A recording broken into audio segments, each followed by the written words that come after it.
Well, it's your fault if it doesn't. Well, we're live, so we just need to check if Patty. Good evening, everyone. Welcome to Creator Chaos. We're full of creator chaos. Look. This is more than 21 minutes. No, we're live now because that seals. Well, you know, there's a delay, so there's always a delay. Yeah, I just need to check because I'm using this new mixer. Minutes. No, we're live now because that seals. Well, cool. You know, there's a delay, so there's always a delay. Yeah, I just. Oh, need I to hear check myself. Because I'm using it. Yeah, I can hear it now. Right, I just needed to basically check that my audio wasn't louder than your guys because obviously I'm going through a different channel than you guys are going through. But hey ho, there you go. Ding dong. Man. But I mean, this week we can actually do. Oh man. I love you.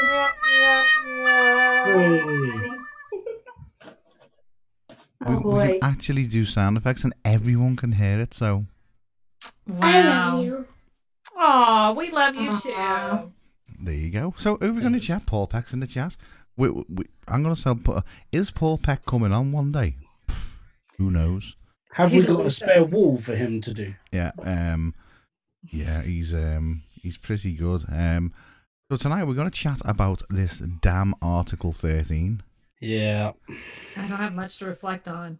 Well, I've been looking into it for a couple of days, and I've picked up on a couple of things on it. Doug, I don't know if Doug's in work. I don't know if Doug wants to come in. Charlie said, Charlie said he was busy, wasn't he? I haven't sent Charlie an invite. Charlie's not just a little bit, he's a bit ill still as well, so he's going into recovery still. Okay. Well, we'll let Charlie listen this week then. Yeah. It's entirely up to you, Charlie. I don't know if Doug's in work. I have forgot my notepad, so you guys will just chat while I go over there and grab me shit because we're dead organised this week. But at least the audio's working for once. Yeah, it's always a plus side. Oh, Doug's at work. Beanie's probably still in bed. Send Beanie an invite. Beanie's been working. Paul Peck's working as well. Paul Peck always works. There's only so much drywall you can do, isn't there? No, that's I was gonna say it's like the United States is growing. We like to build new houses. That is one thing that we do. We like to build. And Paul Peck seems to be the one who's just doing all the drywall. He's the only person employed to do it. He is the only drywall expert. No, apparently. Also, apparently as well, Pattie Broussard has got something special for us tonight. I'm learning here. Hang on. If she can work it all out, she's been having. I'm working it. Oh, there we are again. Pattie's been having audio nightmares the last week, haven't you? Because we had a conversation last week, and she just managed to pull, as you do, out of the cupboard under the stairs, a Rode NT2A microphone. Oh, so, yeah. Are you joking? It's the Harry Potter cupboard under the stairs, right? Yeah. It's the same microphone I'm using, the Rode NT2A. It's like a I don't know what it is over there. I think it's about $400 or $500. Yeah. But everybody has one of those under the stairs. Yeah. What the hell, Patty? It was just in the cupboard.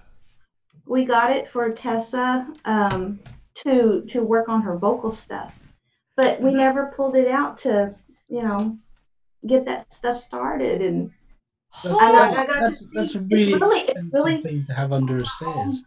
It's for her homeschooling stuff. Yeah. Oh, what grade is she in? Well, when you're homeschooled, you're like whatever grade, right? She would 6. No, right? 6. Neil is the only one not echoing. Okay. 6. Am I echoing? Oh, I'll be back. Hold on. Sorry, my dogs are really loud. I'll be right back. Oh, shit.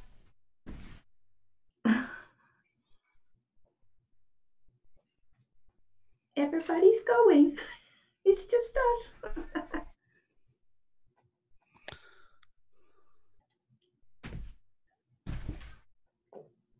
Everyone's gone quiet. Okay, apparently there's an echo. Oh, shiza. Uh-oh. An echo? Yeah, according to Midnight, everybody's echoing. Apparently there's an echo. Oh, shiza. I just Oh, yeah, there is. An echo. Yeah, according to Midnight, Midnight, everybody's echoing it. Apparently there's an echo. Oh, shiza. I just Oh, yeah, there is. An echo. Yeah, according to Midnight, everybody's echoing it. Apparently there's an echo. Oh, shiza. I just Oh, yeah, there is. An echo. Yeah, according to Midnight, everybody's echoing it. Apparently there's an echo. Oh, shiza. I just Oh, yeah, there is. An echo. Yeah, according to Midnight, everybody's echoing it. Apparently there's an echo. Oh, shiza. I just Oh, yeah, there is. An echo. Yeah, according to Midnight, everybody's echoing it. Apparently there's an echo. Oh, shiza. I just Oh, yeah, there is. Right, can you guys hear me? Yeah, according to Midnight, everybody's echoing it. Apparently there's an echo. Over and over and over. I just Oh, yeah, there is. Right, can you guys hear me? Yeah, according to Midnight, everybody's echoing it. Apparently there's an echo. Right, you four can hear me, can't you? I don't actually know why it's echoing, to be honest. And I actually don't know why it's echoing, because there's only one line going into slobs. I have actually only got 1 meter going into slobs. It's working now. Yeah, but is it still echoing online now? I have actually only got 1 meter going into slobs. Give me a minute. No. Hello. Patty's saying something. It's working now. It stopped echoing now. Is it still? No, it's all good now. It's all good. Well, that was weird, because I've not really changed anything. That was really weird. Basically, what it was sounded like you had one of those like voice changers on, and you know when you push one of the buttons, it sort of just goes. It sounded like that the whole time. Strange. Yeah. Right. You know when you push one of the buttons, it sort of just goes. Neil, don't touch anything. I completely agree. No, do you know what it was? I know exactly what it was. You had an effect on, didn't you? I'll tell you exactly what it is. On the mixer that I'm using, you've got a line out, which obviously goes to the computer, and then I have a line out going to the speakers. But I can also monitor. I can make each channel speakers only or line out only.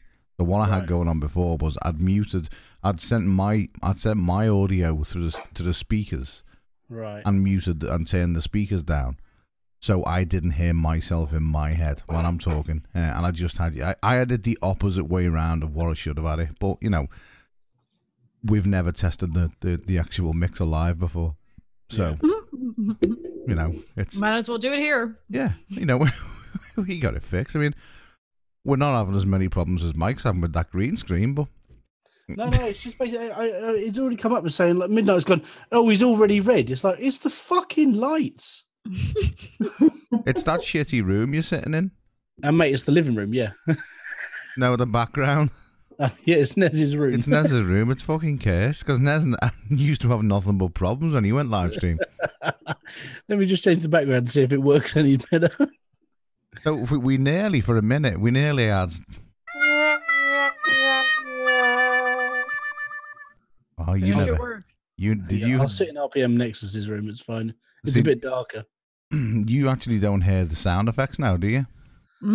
No, but the worst part about the like going over and over the effects you were putting through, it sounded like you actually don't hear the sound like effects a now, do you? 6-second snippet of the chat. No. And it was the worst part about over again, like going over and over, loads of reverb, the effects, and then loads of echo. It was like, oh my god, this is really weird. And you'd hear you talking, you go, oh shite, and then we go, oh shite, shite. They're gonna go mad now, because I can't actually listen to another problem that I'm still yet to figure out, because I need another line out. I can't actually listen to the live stream. Yeah, I know the echo is back. I can't actually listen to the live stream because it comes through and goes back out again. If you get me, I'm still yet to suss that out, and I don't know why it's not working. But with That's a word we don't use. Yeah. Sussed it out. Sussed. It's been sussed out. But we know exactly what we're doing now, so it's all fixed. So, Pattie, you know what you're doing, or is that a lie? No, I actually know what I'm doing now. So does Pattie have? What's she doing? There we go. I now don't look as red. She hasn't sorted the microphone as she you're using. What microphone are you using tonight? Right now, it's just going into my webcam. Into the webcam. Yeah. Right, but because you were having problems with the actual software for the program that runs the mic, weren't you? Here's the problem. I tried to go online and register it, and I'm putting all the right stuff in, but it keeps giving me an error message saying that it's not the right serial number to go with the box thingy, the interface thing. Right, because and we can't. And without getting that done, then I can't download the actual drivers for Mac. Yes, yeah. But they're figuring it out on their end. Yeah, it's a bit strange. So yeah, no, I need to yet again. I'm going to spend another day tomorrow trying to sort out and fix audio. That's what happens when you buy things on the black market, Pattie. But really, it has been sitting around since September. We bought it in September. And it's just been sitting there. What are you pointing at? I got thinking. I'm watching the flickers on my screen. Because you got the same one as I got, because it's mine come with the whole cage and the lot. I don't have the stand thing. That's all I got is this. Yeah, because the other side is meant to screw onto a boom. So yeah, I took the Dremel. So where your pop filter is, I took the I took the grinder and took that piece off because it was like I don't need it. I don't like pop filters. I'd rather have this big fluffy thing going on. Big fluffy thing. Yeah. So do you have an instrument to show us tonight? I do, and let me put this down. I've been playing with this Zoom stuff, and I think I have things to where that's what it is. I can do something really official looking tonight. All right. Which way am I? I think I figured it out. What is she pulling out here? Oh. That's what he said. Didn't. Sorry. That's a dad joke. What is that? This is a zither. Zither. Looks like a pachinko machine. It looks like a pinko machine. You're right. Yeah. Pinko. Oh, it does. It looks like something my nan had hung on a wall in the 60s. Yes. Right. Yes. There's some that are really antique. You can even buy them nowadays that are not antiques, but they're come from Germany and they're hand painted. Where are their origins? Germany. Okay. It's weird when you Germany, the language of love. When you actually say it's from Germany and you look at it, it does kind of look German. Oh, it's so heavy too. That's what but she said. These pegs, all these pegs, it has guitar strings, right? Right. And each peg you have to is how you tune it. But anyway, I made a really quick video. How many strings has it got on it? Oh gosh, this one. Hang on. 1, 2, 3, 4, 5, 6, 7. I have never. Where does she get these things from? eBay. No, You but know, I mean, That's where the black market, just like she got her microphone. You know the sniping list, like a minute to it's an instrument of some kind. I'll work it out. She sits there and waits for it just about to finish. Like, I'll have one of those. I'll have one of those as well. That's the way I used to be. This one has 9 chords. This one I just showed you. I made a video so that it will sound good. Can I just interrupt you, Christine? Did you just ask? Can she play it?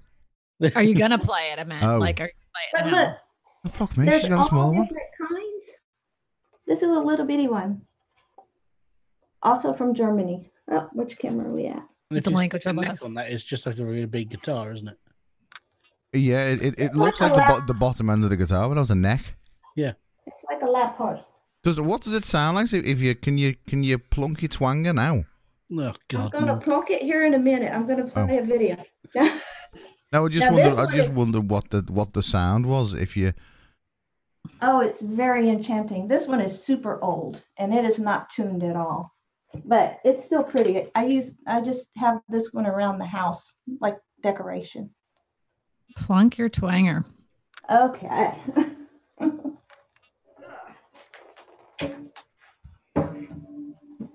I never heard that before until I watched that rainbow video that you sent my family. We're all horrified. A screen share here.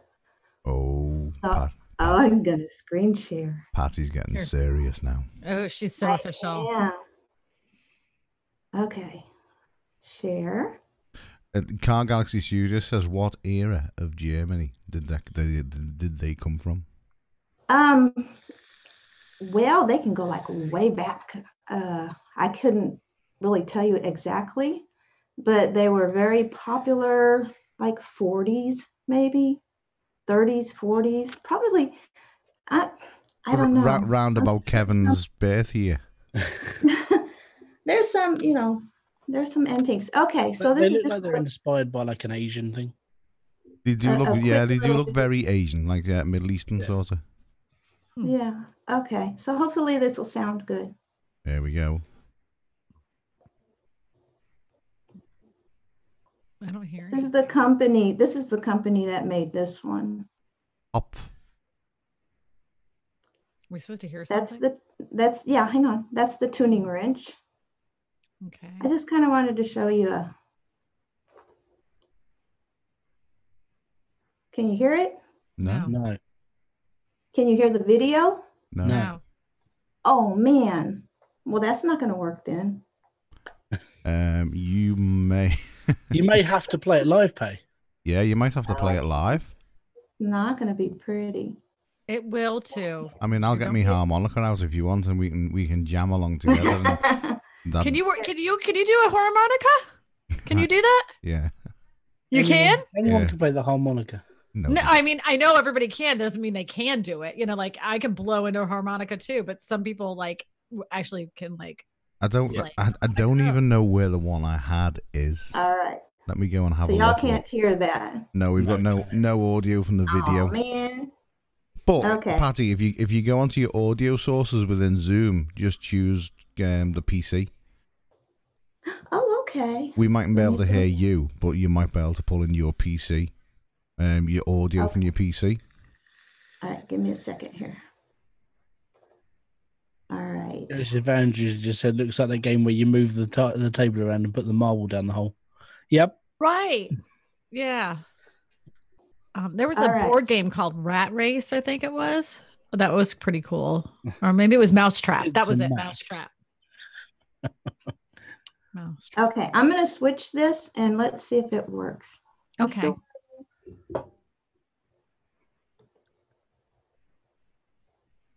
Oh. Mm-hmm. I still hear you. Do you hear me? Yeah, we hear you still. Okay. Oh yeah, it might be because you got your headphones in. That's not going to play.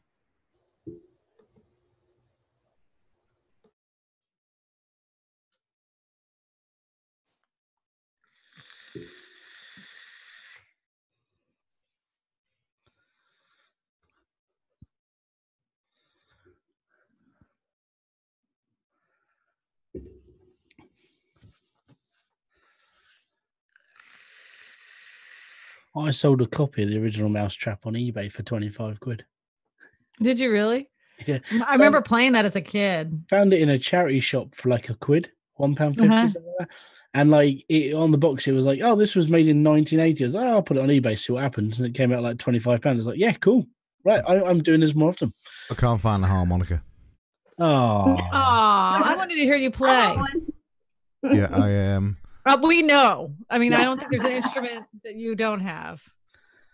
Let me throw this up on YouTube real quick. So it won't did I miss? I mean, you can play it live, Patty. You can just get it out and give us but the sound is not going to be as good. You don't know though. It might sound perfect. Okay. Your mic might actually pick it up really well. There's that. She just isn't allowing for that to happen. Screen. So I need. Y'all discuss something. Let me just try. Let's bring that down to my main screen. But while Patty is trying to suss her audio out, right? Article 13. Article 13. There are various extremes that it could definitely go down. The one main extreme is basically the nothing gets sorted out, and after a couple of years, everything gets shut down. YouTube dies, Facebook dies. We go back to 1990, internet-wise.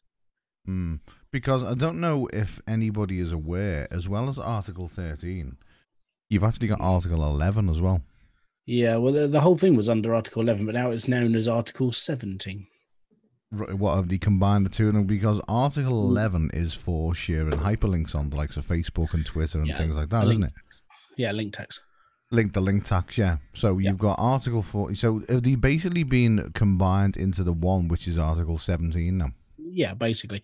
And it came down to a couple of random politicians who voted the wrong way before the thing went through. Because what they do in the European Union is they vote to go through to a certain thing. So if we're going to discuss like this topic, we will have to vote to discuss this topic. And that's what some of them fucked up on. So the topic went through and then everybody voted for it. So Article 13 went through. And in doing so, Article 13 obviously goes down as like an actual law we will have to go down. Unless the European Council vote against it. That's the only way out for it now. And then on the major extreme, it's basically that hits everybody. Europe gets basically cut off, and then it's it's like an apocalypse. It'll happen gradually over time, and then all of a sudden just disappears completely. So Europe would get cut off completely. 39 billion hours of watch time gets lost on YouTube. Sponsorships disappear, backers get disappeared, and then people just disappear altogether. You know, PewDiePie being one of the largest channels on YouTube as it goes, and basically you lose the largest channel on YouTube because of Article 13, because 95% of his content is meme content, which you're not allowed to share on anywhere, because it comes down as it's a copyrighted piece of media that he doesn't own. He's just found a picture online and he's memed it. That's what and I was talking to my friends. They were like, "Oh yeah, well, Article 13 is a good thing. We're keeping copyright going." It's like, no, it's not, because do you share things on Facebook? Oh yeah, I shared the odd video from YouTube. Yeah, you wouldn't be able to do that because YouTube wouldn't exist for anybody in the European Union. Well, I was watching. What are the politicians saying about it? What are they saying? Well, basically, the politicians voted for Article 13 because they want more money towards the original copyright owners, and it only worked out to an extra 5%. But they're willing. The person who actually put it through is willing to watch platforms like YouTube burn completely just for that extra 5%. Well, the actual guy that came up with it, it was Axel Springer, which is a German publisher, and he's got basically a Trojan horse within the European Union, which is a guy called Gunther Oettinger. I'm probably butchering that name.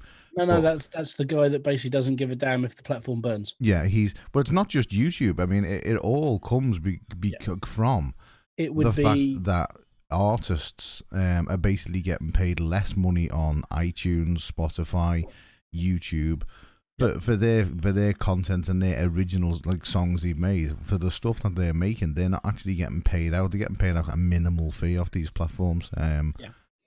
Now, to give them better revenue, I would say yes, it's a good thing. But in order doing so, which should be a contract sorted out between iTunes and everybody else, but passing this one law basically screws up everything. And the American people that I've spoken to are like, nah, that it won't affect us at all. It will, because let's say that you've got a 46% majority of people that watch your channel and they're from the European Union.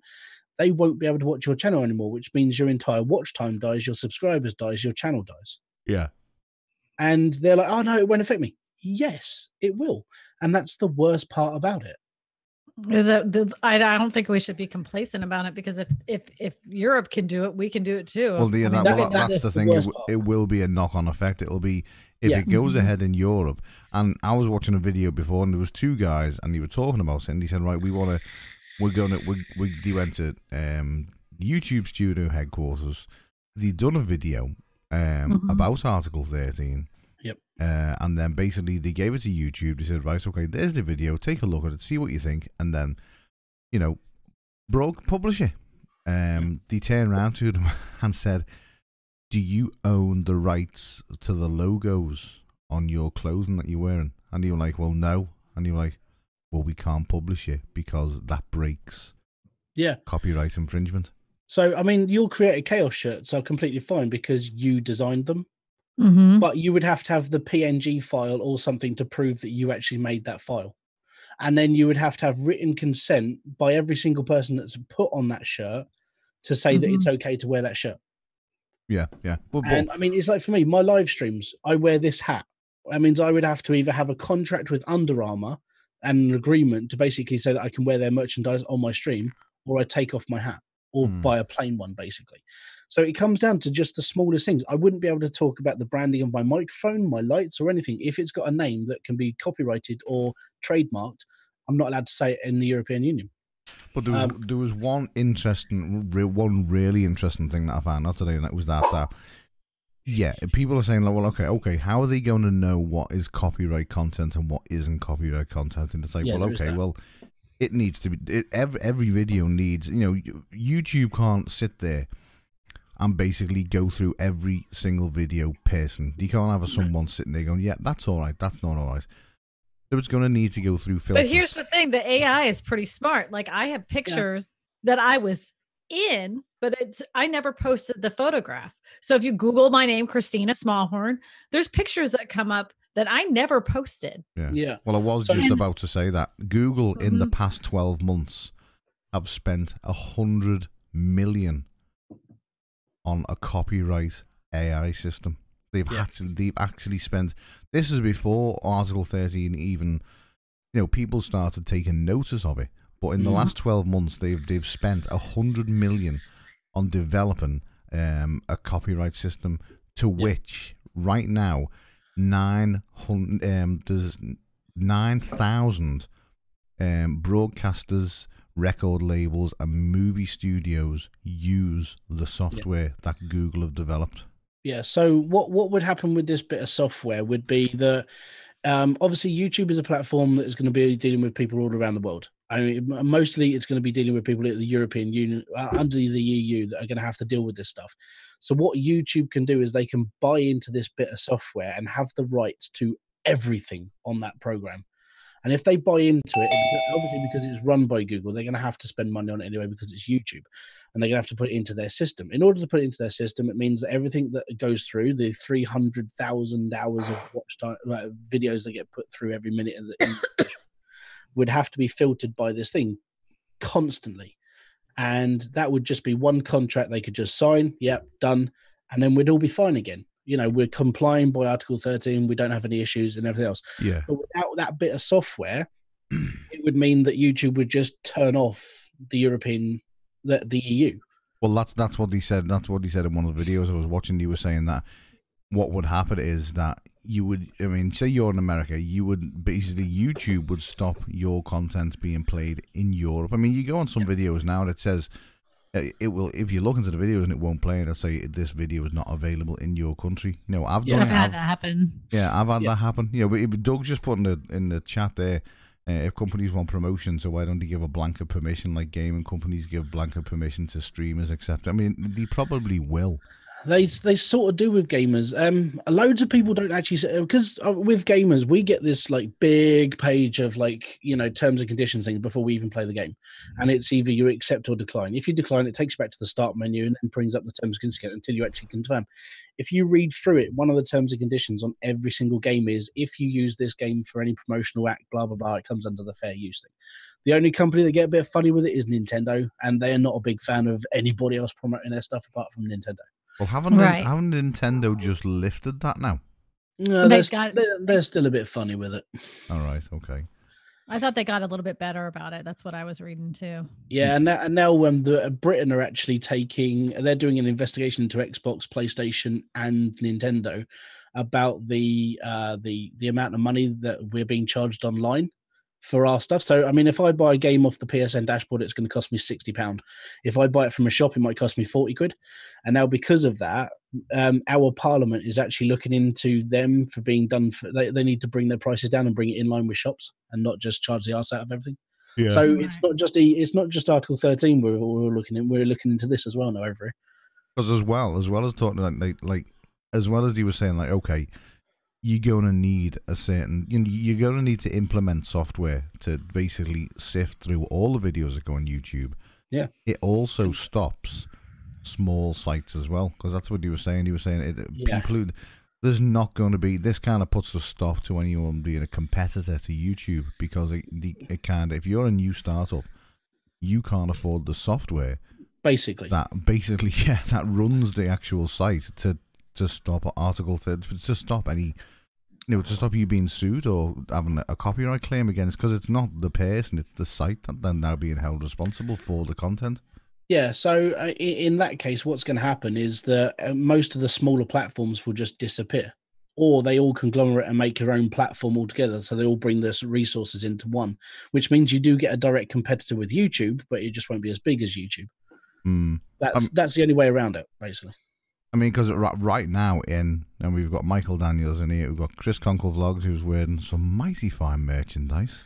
Out of the 6 of us here, there's only 3 of us that is actually safe.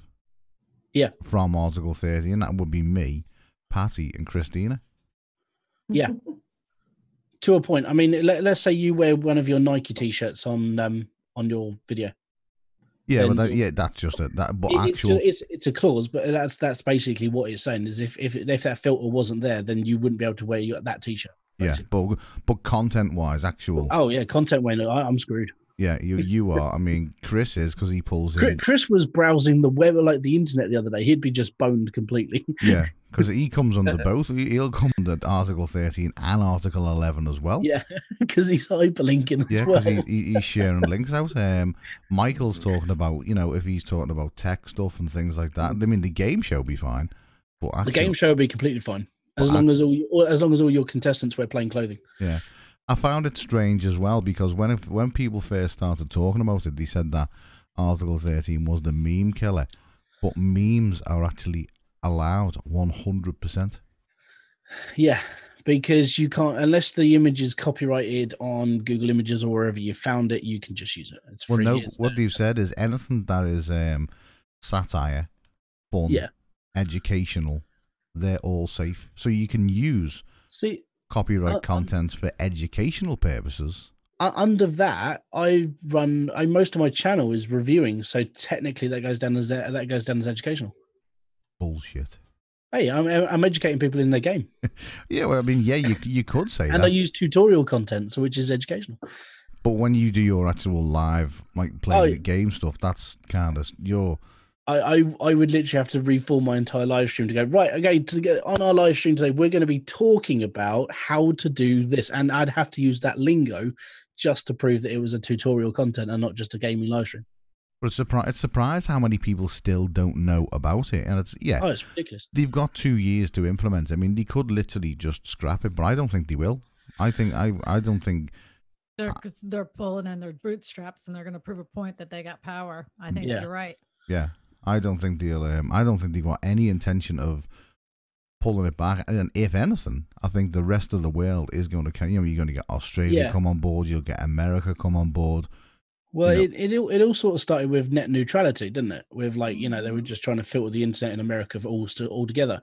And the EU found a way around, instead of calling it net neutrality, they were just like, oh yeah, if we're going to bring this, we're going to do the copyright neutrality. So, more money goes towards the copyright owners, yada, yada. And because that has passed, I mean, one of the articles I read about it was just like, yeah, now that this is passed, other countries and states and everything else across the world could take this and go, well, if they can do it, then we can do it too. Which means everyone gets a knock-on effect. And people are like, oh, no, it's not going to hit us. If we've passed it, then others will follow. That's literally how it will. Because major companies... They said Hitler would never last either. Oh, man. Maybe got on board of that. I was just about to say, right, because the EU started off in Germany and then it sort of expanded. You know, if you join us, we'll be okay. And I was just saying, and this sort of seems like familiar, you know, years ago in the Second World War or something. And then there was a channel I was watching and just goes, do you realize that Adolf Hitler's plan might actually come to effect? I was like, what the fuck? And I thought it was just one of those conspiracy things, which it is. But if you look at it, he's like Germany have drawn everybody into one group. They're all under one currency. They're all under one law. And it's like that was Adolf Hitler's plan to basically neutralize everybody into one group. That is what the EU is. It's gone from very small into like owning a lot of like law. And the Germans do have, I mean, Article 13 is a German-led campaign. It's come from, it's the idea of Germans. It's backed by Germans. It's also brought to the EU by a German minister. You know, you've even got the Prime Minister of Germany. Is it a woman? I can't even remember her name. Angela Merkel. Angela Merkel. Is it a woman? Yeah, it's definitely a woman. Yeah, well, I never know. But she's fully. We are talking about Germany after all. Yeah, she is fully behind Article 13, and it won't. Yeah. You know, and I think everyone kind of looks at it and goes, "Oh, that's a bit shit for Europe," but it's not. It's not just shit for Europe. It's shit for anybody else outside of Europe who is making content that can't come into Europe. Like you said before, if your content is, you know, my stuff is like, I'd say 90% American. Hey, Michael Daniels. Michael Dowd is back.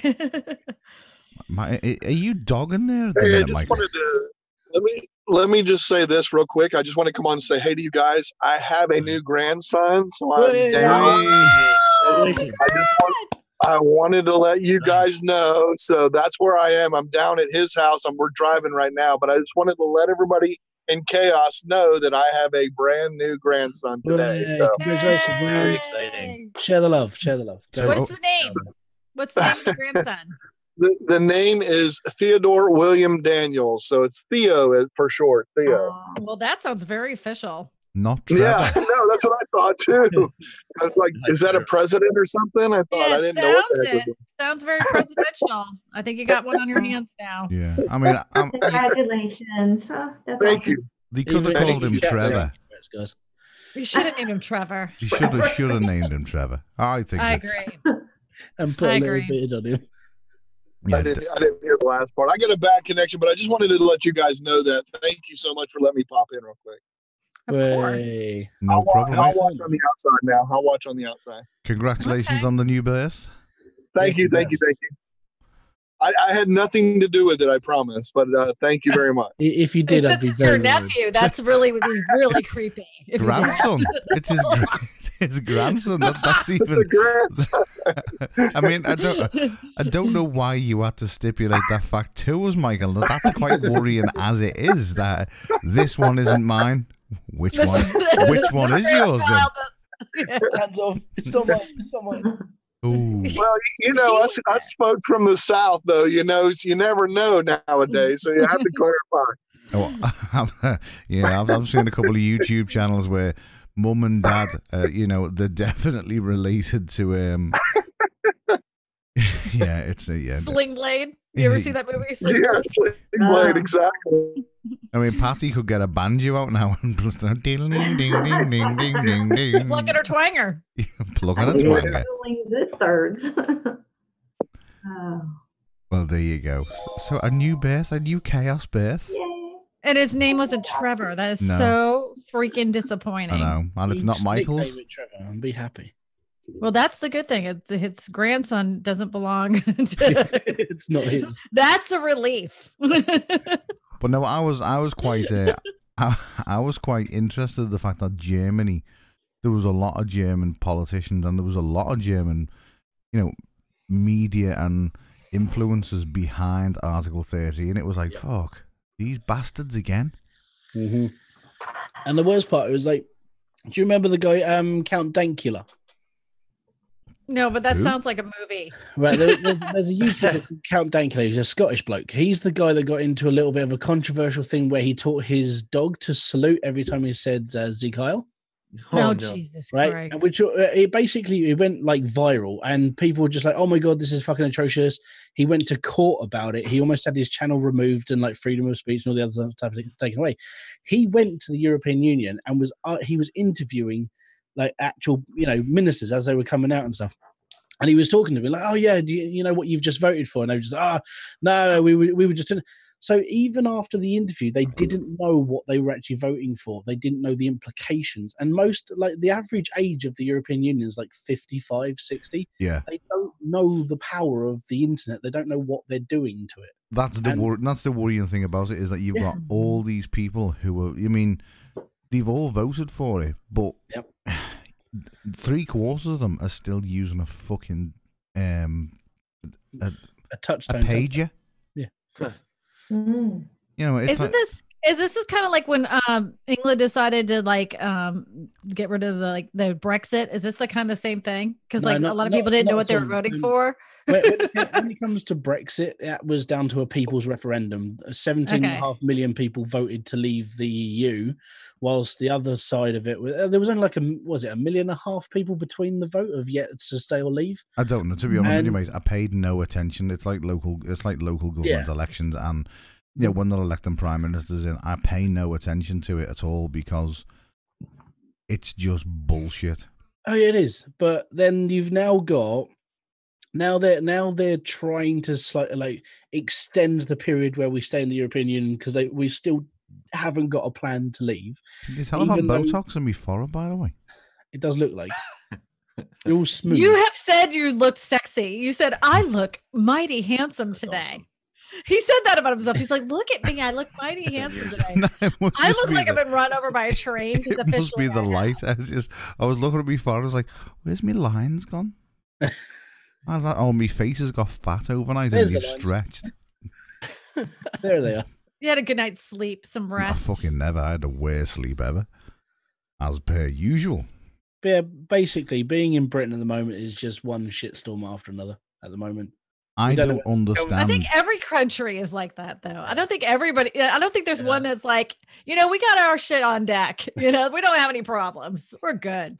See, I only found out a couple of weeks ago that Brexit actually stands for Britain's exit from the EU, and it was like, you didn't know that. It was a bastardization of two words put together. No, I didn't know. It's a smash. It's a smoosh.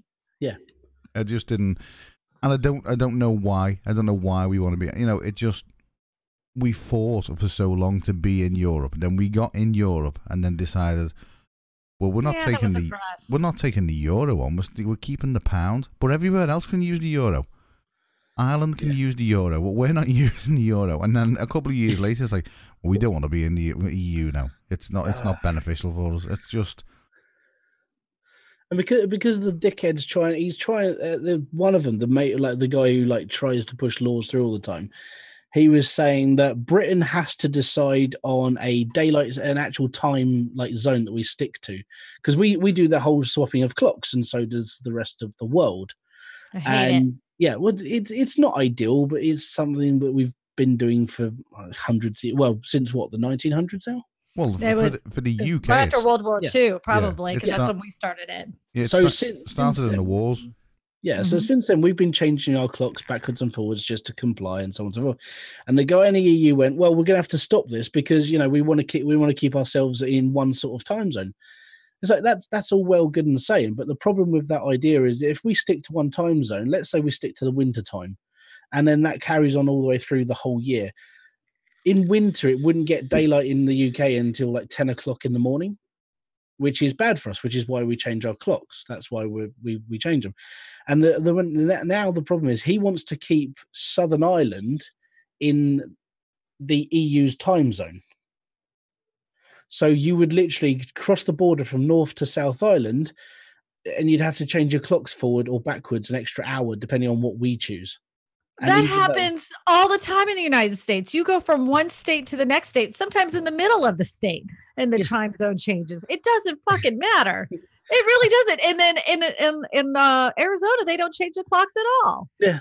Oh, don't make a big deal. That's nothing. That was just insane. It was just like, why don't we just stick to the way we do things and be left with it? Don't worry about it. It's fine. But yeah, does Canada change the clocks? Yes, we do. You do? Yes, we do. Yep. Yep. Fall back. Canada does it. Does Australia change the clocks? No, they don't. No. Well, they're on their own little continent themselves, so they can do whatever the hell they want over there. No one's going to tell the Australians what they can do. They got their own shit over there. They can do whatever they want. Florida got 2 time zones. I know Texas does. That's wild. Oh yeah, no, Doug said some states do. I'm sure they do. I'm sure of it. No, in Australia, some states do change the time zones in Australia. Oh, I don't know. What do they do? No. I never knew that. I just think it's mad. I do. I think it's absolutely balmy. Yeah. So we lived in Arizona and I loved it. Yeah, because the clocks never changed. I'd love that. Loved I it. hate changing the clocks. And it pisses me off every time. It always screws up my sleep patterns. You wouldn't think an hour would make that much of a difference, but it totally does. I don't mind it when the clocks go back an hour. Oh, going back's amazing. Going back's great. Yeah. But it's when they go forward, it just really boils my piss. Me too. I get so grumpy. Yeah, it's annoying. So what does everyone make of this YouTube? You can't go live if you haven't got 1,000 subs on mobile. Bullshit. Isn't there a way around it? Like, I think there is. Right, isn't there? Just use Streamlabs. Yeah, on your phone, on the mobile. But I will say, Streamlabs on mobile on a iPhone is extremely skippy. It's same skippy with on Android. Yeah, it's not the greatest on mobile. No, I mean, but it could be done. But then again, it's like I get why they did it because you get these people that I mean, I've watched one of somebody I know that was has been a long time subscriber of mine got on a live stream and started showing pictures of naked people on his live stream. That is. Yeah. And so and he was, he was just goofing around. He was just showing around his house. To be fair, he's not the sharpest tool in the drawer, is he? He didn't give a shit. That's what that came down to. But he's not care. The sharpest tool. He's not. You're never going to damage yourself if you run up against him. No. Anyways, beside the point. He was the first time he's ever live streamed. Probably only put up 3 videos prior to that. I mean, and that anybody could fall upon that. The people that have more subscribers are going to get caught a lot quicker than the people that have 30. So I get why they did it. I get it. I think it filters out a lot of the rubbish because there's so much. And I'm talking like channels where you've got I don't know, you'll have a kid in the garden playing football, or you've got a woman sitting there knitting, and it's like no one's watching this shit. How about the woman that was laying in bed because she didn't want to eat? The thing is, it's like yeah, I'm on YouTube. I'm entitled. You guys should be I'm live streaming. Yeah, and who else gives a rat's ass? If you go onto Twitch and you'll find a specific game, you'll get a row of 2 or 3 rows where there are actual people being watched. Under that is just row after row after row. Bullshit. Zero views. If we had a system like that on YouTube, you would have the first couple of pages would be loads of people watching, and then afterwards it would be fuck all, nothing, don't worry about it. Those are the people that are basically stopped streaming because they're not doing anything good. No. As well, it must use up resources on YouTube side for all this. I mean, I remember me and Christine were talking one night, and this is months ago, and she was like, we were just chatting. She was like, should we go and find a live stream? And I was like, what are you talking about? What do you mean? And she was, this is my guilty pleasure is to find crappy live streams. There's let's so many. Go and find a live stream. So I was like, okay. So we done it. We shared the window, and I was like, what are you looking for? Anything in particular? And we found this woman. A crock of crap. We found this woman, and she was in the northeast of England, right? And she's sitting there. She'd hit every fucking branch in the ugly tree on the way down. She'd been bungeed back up and hit them all again. I don't think she'd exercised or trained. And she was just sitting there in what can only be described as a fucking shithole of a house on this couch that it had lost its look because too many people had sat on it with dirty clothing. It had a shine. Right, yeah. That type of environment.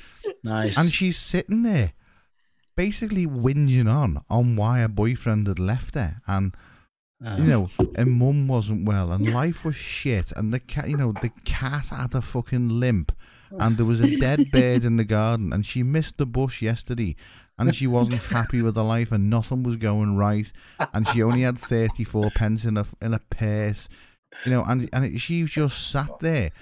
But we watched her for about 20 minutes, and all she did was moan about life. And she never acknowledged us. We're like, actually, like, this is the part that pissed me off. I mean, there's only 2 people. She's been on for 2 hours and she's only had 5 views. You would think that somebody's actually listening to this nonsense. She would acknowledge the chat.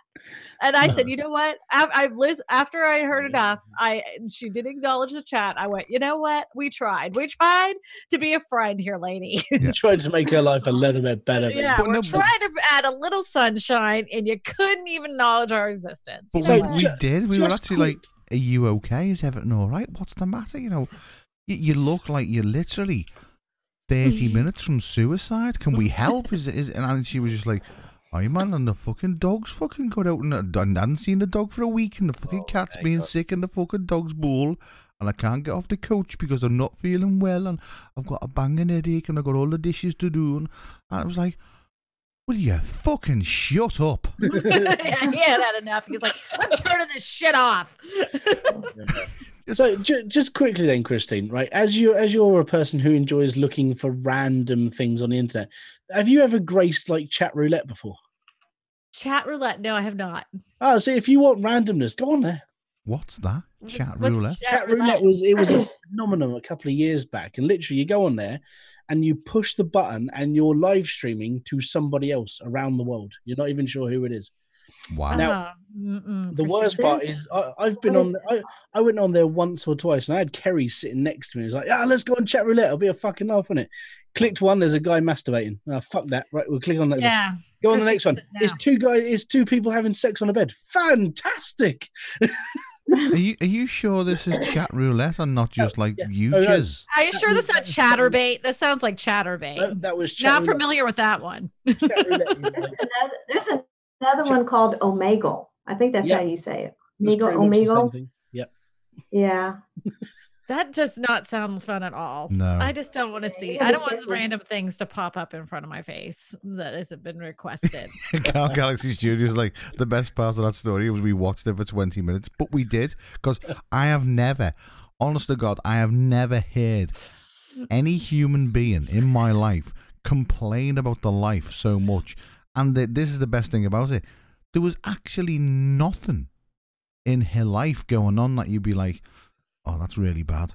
You know, it was just like it was. She couldn't find her potato chips. That was basically what it came down to. Like, there was no serious. I mean, it wasn't like she was going through, you know, what Christine chemotherapy. She never had any. You know, there was no illness. There was no. I mean, she was the fucking illness, to be honest. I mean, there was nothing going on. She wasn't living with a partner who was like disabled, or you know, it was, you know, like, took a load of attention, or she wasn't going through anything that was just major. It was ridiculous things, like the cat shit behind the couch, and I can smell it, but I can't be asked getting up to wipe it up. Yeah, right. Retards. She burnt the popcorn in the microwave. Yeah, it was just ridiculous things, and I found this one girl again from England. I don't know how I end up with these English people, but she was going on. She's like, I'm a good mother. I'm a good mother. And she's going on and on and on about how she's a real mother and everything. I'm like, oh my God, what's going on? Sure as shit, she's bitching about her mom because she's saying that her mom isn't a real mother. And she's talking about how she's a mother to her cats. In a 1-bedroom apartment, she has 6 frigging cats. Crazy cat ladies. She was about my age, and she was amped up on something. I don't know what the whole story was there, but she was wired for sound. Oh, but I was just listening to her, and she's screaming, and spit is foaming out of her mouth. I'm like, this is just entertaining as hell. I'm like, I put that on, got in the bathtub. I'm like, Eddie's like, what the hell are you listening to? I'm like, this crazy woman going off about how she's a good mother. She's talking about her cats, by the way. It's like, what the hell's wrong with you? I'm like, this is why the internet was created. This is it right here. Just when you think your life is totally screwed, you look at these people and you're like, all right, never mind. I'm doing good. I'm doing good. I'm doing good. That is a good reason why YouTube have banned this. But like you said, there is ways around it. You can stream through Streamlabs. You can stream through other sources. It's just Could you still use Google Hangouts? Could you use Google Hangouts on your mobile? Yeah, probably. Because that's just a Hangout thing. That's not like a streaming to YouTube thing, is it? Well, people stream using Google Hangouts to YouTube, so I'm wondering if you could do that. You probably can, to be honest. It's probably you just can't go live from the YouTube app. But to be fair, as you've said, like half of these people don't know how to use their phones properly anyway, so it won't work. It's all right. Well, I was reading that, they were like, for us smaller creators, this is a real hassle to have to learn something new, and I was like. Yeah, how to use your mobile phone or how to be in the construction industry. I'm like, this isn't rocket science here, folks. I mean, you connect a lot of them is like, would you like to connect your YouTube channel? Yes. No. And then okay, this is how you do it. Like, I don't know if I can learn another application. I don't know. I don't understand. I was really confused by that. Like, for us small creators, this is really hard for us to learn something new. Well, shit, buddy. I mean, that's just life in general. You're just going to have to adjust. You're getting going on to that subject. There's a lot of them coming into a certain Facebook group lately, which is meant to be only for members, but there's a lot of this, and I keep biting at them and snapping at them, and I think. Now, is this Brian's or Nick's? Nick's. Yeah. Okay. Yeah, I'm with you on that one. Because I just keep. I mean, Doug's probably seen it, and I know Vigard, because Vigard messaged me the other day. He was like, "Can you tell me how to open a YouTube channel?" What? The fuck are you talking about? How do I open a YouTube channel? And I just texted him back. I said, "Google is a thing," and he was like, "How do I make a thumbnail?" Like, what? What are you talking about? He was like, go on Nick's Facebook, and he was like, it's winding me up. It's really winding me up now. I'm feeling like I'm going to explode. If you think that's bad through Nick's, go on to one of the lower, more key Facebook groups of it'll be something named like Roberto's or Brian's. No, lower. Right? It'll be called something like video creators and YouTube promoters, right? And there's 56,000 people on there, and they're all like, how do I make a thumbnail? You do this. What am I doing wrong on my channel? You're doing a channel. That's your problem. I mean, you have no skill whatsoever. Why are you here? And it gets really bad in some of these because you're just sitting there smashing it on the table. Well, and then if you try to be nice, then the next thing they're like, why don't you do it for me? That's the worst. What's that? YouTube channels for dummies. There you go. What's that? YouTube for dummies. Where it started for me, right? Like nice. YouTube for dummies in Canadian. Right. It's in Canada, right? You can, Canada. It's in Canada. The worst part is if you actually try and help one of these people, obviously English isn't their first language, so they're a little bit broken as you go through, and they're sitting there going, "Oh, help me," and it's like, yeah, right, okay, this is what you've got to do. Why are you being so negative? I'm not. I'm literally pointing out your flaws and things that you have to change. If you don't, you're just going to fail. Oh, you're being a twat. No, I'm literally trying to give you advice. Yeah, and as well, when you give them, there was a guy the other day, and he was like, nice fella, and he's like, can anyone have a look at my channel and see if there's anything I can do? So I just a quick look, and I said, yeah, take the Instagram, the Twitter and all this off it. I said, on your banner, tell people what you're doing. I said, and in your playlists, just tell people what's going on. Comes back, why? What do you fucking mean, why? If you don't want, if you don't want me to answer the question, don't put it on fucking Facebook. Then, you idiot. Yeah. So you're asking people for advice, and then when they clearly give you the same advice that anybody who is on YouTube or anyone that's watched any of the Nick's videos or anyone like that, you then ask them, well, why should I do that? Yep. You remember my run-in with a certain specific little teenage crapper? Oh, that was exactly that thing over and over and over and over. Yeah, but your main problem there was that you were trying to argue with stupid. Yes. I was just gonna say, sometimes you just don't engage. Like, like I know they're burning you up. You're just gonna have to just reel it back because don't engage. It doesn't matter where I go though. He started off in Nick's chat and then came to Nick's Discord. Then he was in another Discord I was in, and another one, and another, and he was asking the same questions he was for 13 months on Instagram, and he was asking the same questions on just ignore Reddit him. as well. I mean, it was like me with that other kid. Yeah. That I had and he started, and once he started, I just went, dude, fuck off. And it was literally, it was just like, don't talk to me. I'm not interested. I don't care what you've got to say. Just Professor Nez is in the house. Just go away. Professor Nez is in the house. Can I just? I have something to share with the class, by the way. Okay. Come to Nez Nation. No, we had a conversation. It was a couple of weeks back now. And this certain guy involved, we were asking for photos. You're gonna go there. You're an asshole. You're an asshole. So I was asking for photos, right? Now, and I specifically said, right, and I'll show the class. I specifically said, can you do me some photos like this? Okay. Okay, so I outlined said photos, and the photos have got bad. There was elbows missing and arms missing, and there was parts of his head missing, and just unusable photos. So today, I get various messages. Every single one of them is usable.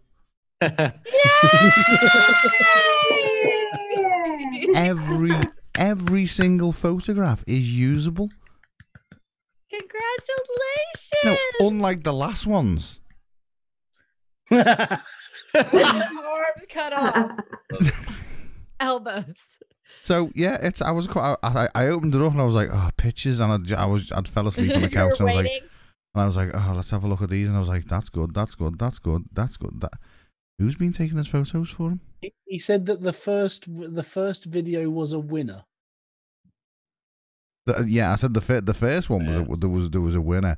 There was only one he sent me which was any good. No, it kind of worried me. Okay. It kind of worried me, and I've got to, and he's gonna fucking hate me for this. Can you imagine? Just take this scenario into your head. You a grown man. You're somewhat, here he comes. So just before he starts talking, right? So this one photograph, what I can only describe it as, there's a certain group of people. Wait a minute. No. There's a certain group of people that send you a budgie in the post, and you know that you're dead. Basically. What's a budgie? A little bird. It's a bird. If they leave a budgie on your front door, that's your days and numbers, right?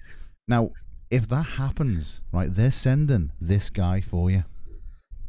That's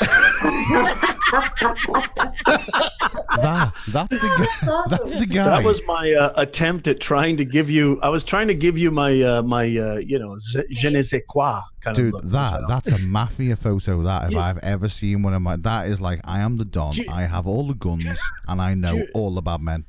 Do you remember Did you show them the very first photo that I sent you? I know it was a little bit dark, but I had my waist and elbows and everything. And the first response I get from Neil is, "Boy, you're really bad at this, aren't you?"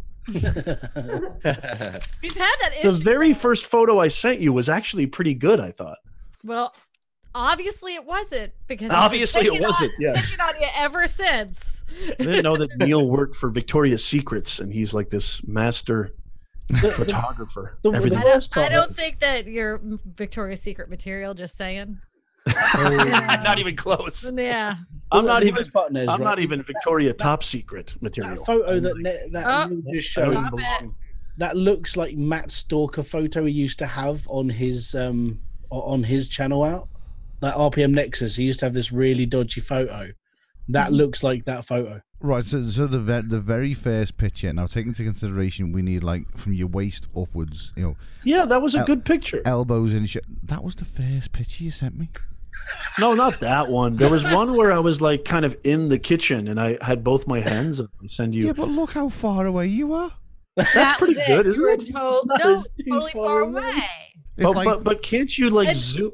You can't zoom in on it or something? Then it gets all green. Yeah, it's like saying I want a picture of your car. Go and park it 3 miles down the road, and I'll take a photo to get it all. Yeah, come on. You know, like, hey, personal branding guy, you know this.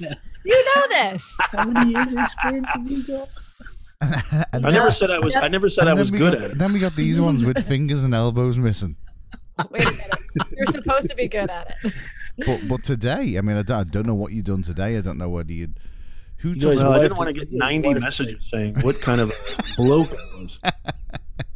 So I went the distance for you. We need to all be kind of very nervous because Neil has all these photos of all of us. I was just thinking that. I'm kind of paranoid. Not make him upset over anything. Yeah, I feel like I'm going to end up in some underground DJ newspaper as like some. I mean, to be honest, you've only got to go on Facebook and type someone's name, and you can get a million photos of anybody nowadays. It's hold on. I've got examples. Give me a sec. That's I mean, just to use an example, there was one. That one. I mean, that's on my Facebook, you know, and there's plenty of. And so's that one. Yeah, but I mean, I don't care. No, but I mean, it is. I mean, it's easy to get photos. I mean, a friend of ours. I mean, there's a group of lads, a group of DJs that I like. They are my closest friends, and one of the guys, John, he always gets picked on. And there was a news article in a place up the road from Liverpool called Preston, and it says, "Man arrested for pleasuring himself in front of pigeons." What?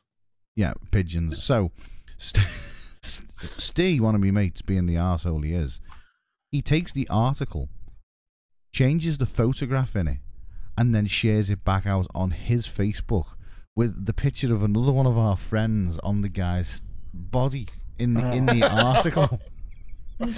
So that's the actual Facebook article with John's face on the picture, and then people were commenting, "Isn't that John Taylor?"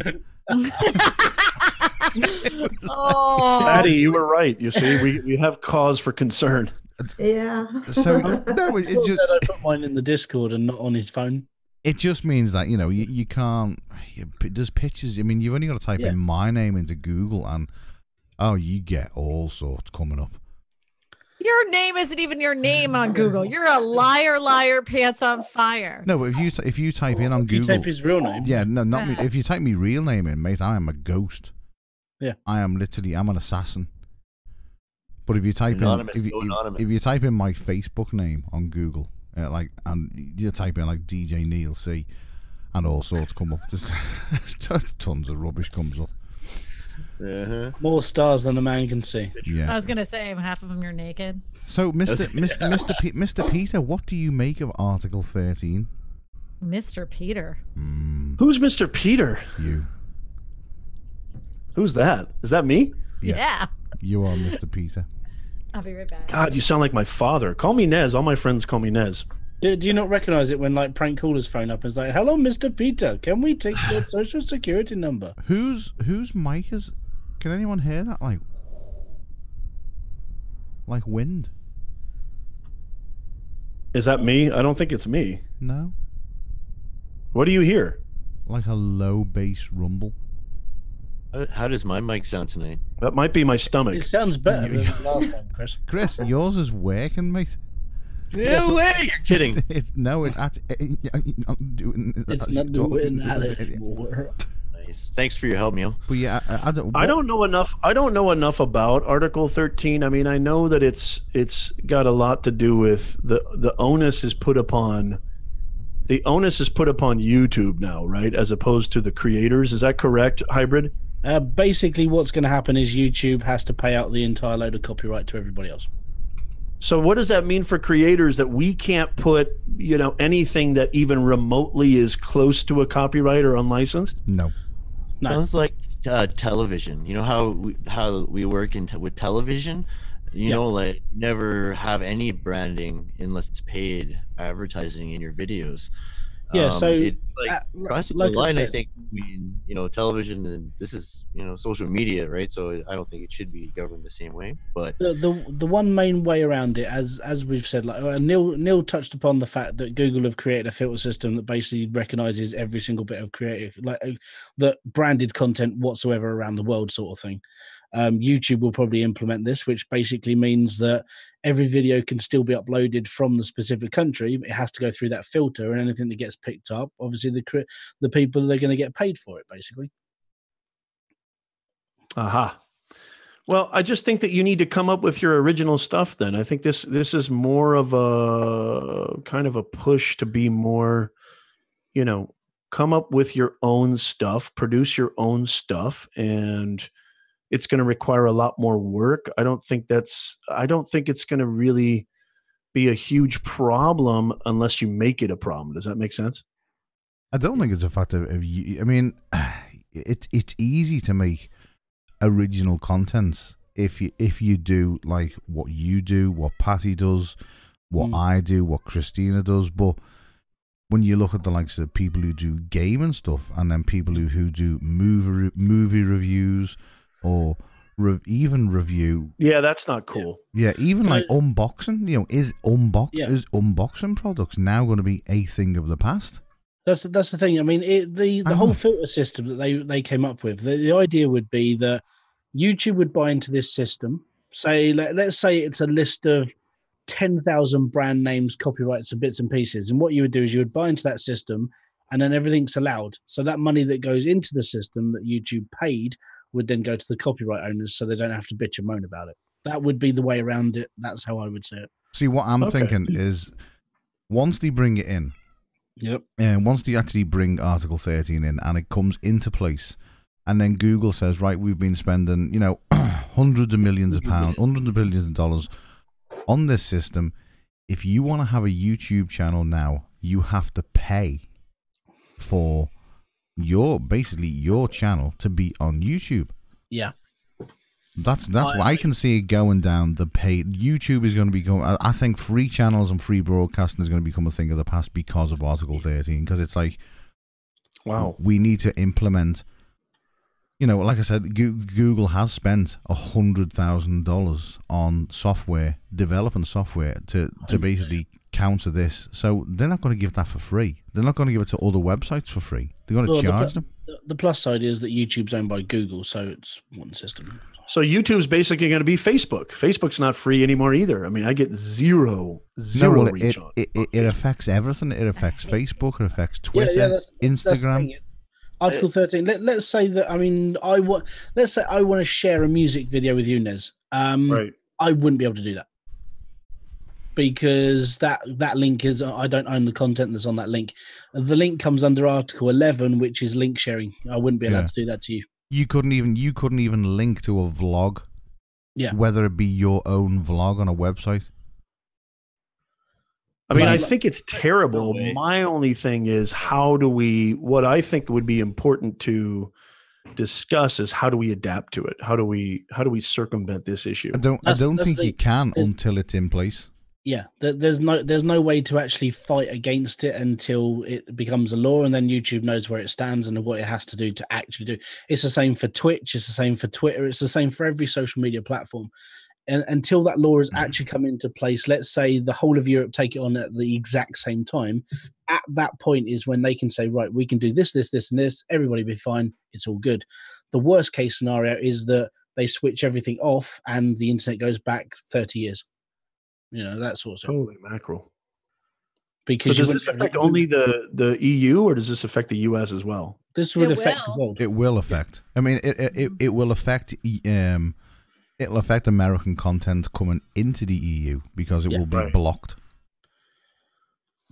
Like my example was, let's say, I don't think it's a good thing at all. It's terrible. Let's say for creators, so that it will really affect channels that are small. Like this is how I think this is going to go. Right, when you're small, you can experiment. Can't share links and do stuff because you're not making any money. It's when you start getting bigger and making money that's when it becomes an issue, right? Yeah, so I mean, well, for a small channel, it would just means that we wouldn't be able to upload. We would just basically cease to exist. The main example would be to say, let's say somebody's got like 200,000 subscribers and 46% of their audience comes from Europe. That 46% just gets switched off, which means their channel gets affected. They don't get as many views. They won't get as much ad revenue. Their channel becomes obsolete. The ads that would be on that channel would then cease being on YouTube because they're not being seen by people, which means the advertisers drop off YouTube, which means YouTube loses money. Then YouTube starts cutting back and shutting down. That would happen to Twitch, Twitter, Facebook, and other social medias. Because no one can see the ads, what's the point of having them? So this does not affect unmonetized channels. This would affect everybody, basically. Yeah, because even if you're not monetized. Yeah, it doesn't matter. It's just video content in total. Yeah. To put it into perspective, my channel's not monetized, but 46% of my audience is American. Right. Basically, my channel would cease being seen in American, which means the rest of people come from around the world, and 46% of my channel wouldn't get seen to the rest of the people that would normally watch it. Because if you wanted to play a game hybrid and you wanted to share that or stream that, it would affect. You would have to pay for that copyright. There are ways around it in the gaming world. Neil touched upon it right at the beginning, and he basically said that for me, I would see that I could do educational purposing stuff because I actually review games. I don't just play them. I don't sit there and say, yeah, I'm going to do a let's play of like 15 episodes and hope to earn from it. I do a review of a game which is educating people in that game, which is my technicality around that. If it came to a live stream, I would literally have to run a school online of how to do this in a game. And that would have to be live, and that would have to be how I word it. I can't just sit there and play a game for a couple of hours and talk to the subscribers. I would literally have to do that as almost like a lesson of how to do stuff, because then it's an educational content. This is like an example of for Spotify, it's music, right? Yep. I keep thinking, I'm like, these guys need to come up with a fee, right? Like a streamer access, yeah, definitely, where you pay a monthly fee. And you can actually listen to songs on their database, right? And the artist gets paid. Yeah, I think it'll bring more opportunities our way, right? Yeah, I just hope it's not too expensive. Hey, Chris, are you using a virtual mixer? No, I'm not. No. Okay. I just need to ask you a question to probably Paul, Doug, and Card Galaxy Studios. I just need to try something. So if you do hear the echo come back, let me know in the chat ASAP. But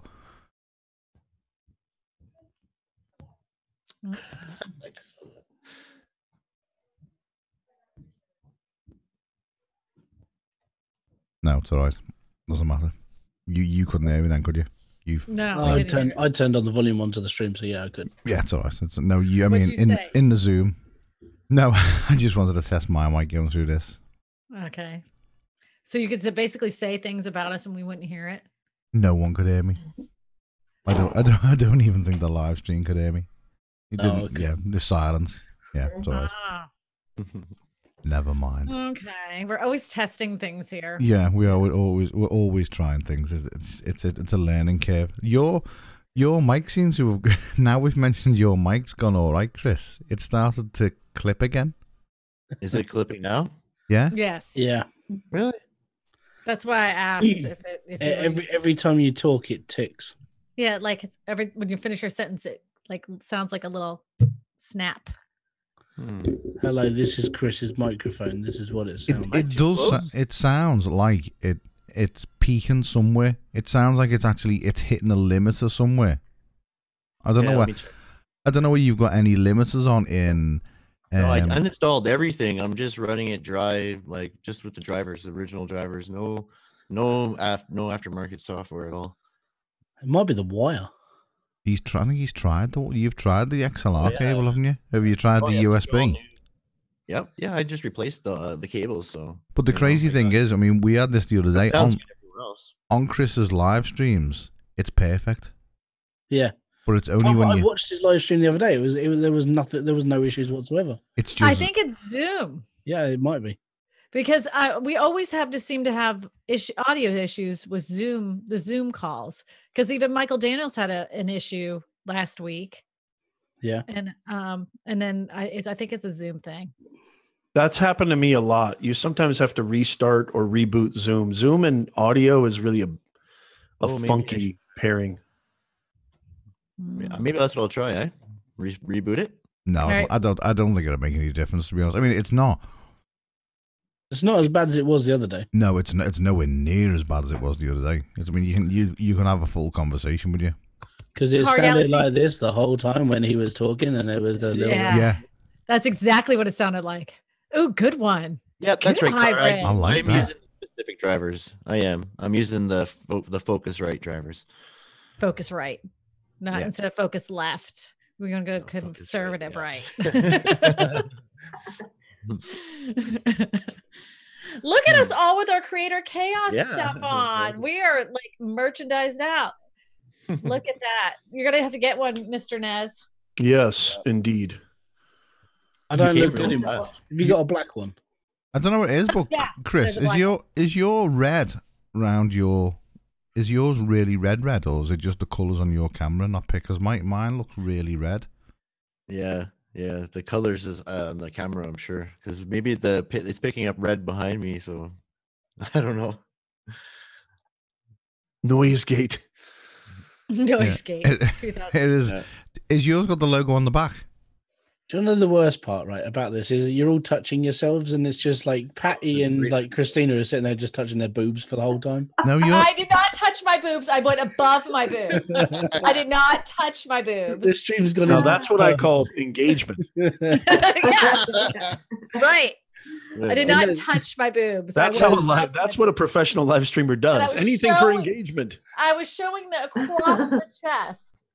That was all I was doing. I was not touching my boobs. You can bring this up in one of your streams. How to personally? Yeah, if I did that, my channel would automatically just be obliterated.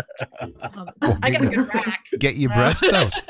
I probably got a bigger rack than Christina. I mean, just get a good push-up bra, and maybe that would work. I don't mind getting mine out now. I mean, if we all want to get naked, I mean, apart from the ladies, obviously. No, get out of here. I don't mind one what bit. What has this show become? Yo, we don't know. I'll take my shirt off. I just turn into a Yeti. I mean, literally. A Yeti. Are you hairy, Mike? Yeah. Really? Yep. See, I'm not. I don't do hair. I am. My brother's worse because he's got really. I'm Harry and the Hendersons. Oh no! So I have this thing with hair, and I don't. I mean, I even shave my arms. So everything from here down is gone. Basically, I just don't. Apart from my legs, but you can't really tell on my legs because I'm fair. I don't like hair. I just noticed this. You don't have eyebrows, do you? Yeah, a little bit. I have. Did just so. Did you pencil those in? Well, I pencil mine in. Let me see if we can get closer. Oh, God. Yeah, I'm gonna say they're ginger. They're peach fuzz over your eyes. Yeah, they're ginger. They're red. Yeah, they're kind of like the assassin out of most German films. The albino. Yeah, that's what they're kind of like, albino. I wanted to touch on something Nez mentioned on his show the other day. He brought up a great subject. How do you measure success? Yeah. Well, yeah, because everybody's version of success is different. Yeah. How do you measure? And Christina rubbing her chest is a way of measuring success. I'm kidding. I paid good money for this chest. I would too. Yeah. I think. Hey, listen to what Paul Peck said. Paul Peck said Chris had an issue the other day with audio on his live stream. He rebooted it and it was fine. Yep, that's right. Oh, right, yeah. Really? I did have an issue during a live stream. That's right, and I had to reboot the whole stream, and it was fine. But yeah, you guys correct me if I'm wrong. I'm not a tech person, but like tech is like really, really moody, is it not? Yeah. Oh yeah, it's totally bitchy. It's so moody. Tech the monitor. It's like I'm not going to work. Hey guys, I'm not going to work, and then all of a sudden it's like, okay, I'm in a better mood now. I'm going to work. It's like what? Well, that's how live streams are too. They're like, you got it all set up. It's all perfect. You got all the buttons working, and then you get in the live stream. They're like, no, I'm not feeling it right now. It's like. I'm not feeling it right now. I was in the mood earlier and you caught me when I was in a good mood, but now I'm in a bad mood. No, live streams are the same way. The other day for me, I was halfway through one of my streams. All of a sudden my PS4 just froze out. So I was sitting on a live stream going, for fuck's sake. I had to turn it all off, unplug it all, rewire it, put it all back in, then it was all working again. But it took me like 10 minutes. And then YouTube decided to completely wipe all my settings on my stream. So I had to type all that back in as well. It's like for whatever happened, I had to just reboot and redo everything just to play a game online. I don't have any issues with live streaming. None. You're a goddamn liar. Why am I a goddamn liar? Because you did a live stream with me from my channel. Not too long ago, you could not get the chat to work. Yeah. So you don't have any problems with live streaming. No. Thought you. There was a couple of streams ago that was the audio issues. That was but that was only because I had the wrong button pressed. That's all that was. I'm still learning the mixer, and I've actually not gone live with the mixer. You're never going to win an argument with Neil. Just to let you know. But I was live streaming. Neil, how do you measure success? Neil, how do you measure success? If it reaches the back of a throat. Paging Article 13. Paging Article 13. We have a channel you need to disseminate immediately. Sorry. I forgot Patty was in here. Sorry. I do apologize, Patty. How do you tell if that? Wait a minute. Time out. Oh my God. If it hits the back of the wait a minute. So you didn't need to repeat that. There's no need for a repeating of that quote at all. We all heard it. Get it straight. So that's what he said. So it doesn't like the. What about if you almost get there? That's not success. No. That's not even a small molecule of success. Nope. You're not first, you're last. If it doesn't touch the back of a throat, and you are creative chaos. You're unsuccessful if her fingers can touch. Christina, will you temper this man? Why am I the one that's supposed to be in control? I don't know. I feel like you need to be like the you need to be like the Neil. Sorry, Mom. That's why I said you cannot. The Neil police. You can never win an argument. If you ever get an argument, just do this. How do you measure success, Christina Smallhorn? I look at it this way: is my life balanced? Do I have enough money in my account that makes me happy? Is everything running smoothly? I'm successful. Do I need $1 million in the bank? Absolutely not. It would be nice though. Well, it would be nice, but do I need that? No. My level of success is that life is balanced. Everything is running and smoothly. I have lots of deals in the hopper. I've got my kids are all happy and cheery. I've got a vacation planned. Things are moving along the way they should. Everybody's getting along. My mom's in a good mood. My dad is healthy. That to me is success. What about you, Mike? I think I covered it quite well on your stream, but then me and Neil questioned your sanity. How do you measure success? How do you measure success? Like, do you measure it as a personal or do you measure it as a YouTuber thing? Because both. In the chat, it kind of when you were talking about, you said, "How do you measure success?" the other day, and I think a lot of people in the chat were like, "Was he talking personal or was he talking YouTube channel?" I think it kind of got crossed. As personal success. Well, the title of the damn stream was Content Creator Success. What do you think I was talking about? Yeah, but everyone started talking about their personal lives as well. Yeah. So, but I think it's got to be the both. On a personal level, as long as my kids have got food and drink and there's a roof over their heads, I see that as success. As a YouTuber, if people are actually watching my videos, I see that as success. I don't care about how many people have seen it, as long as people are actually watching it and enjoying it. I'm going to go back to the back of her throat comment. Okay. Why do we keep going there? This had no, stop it.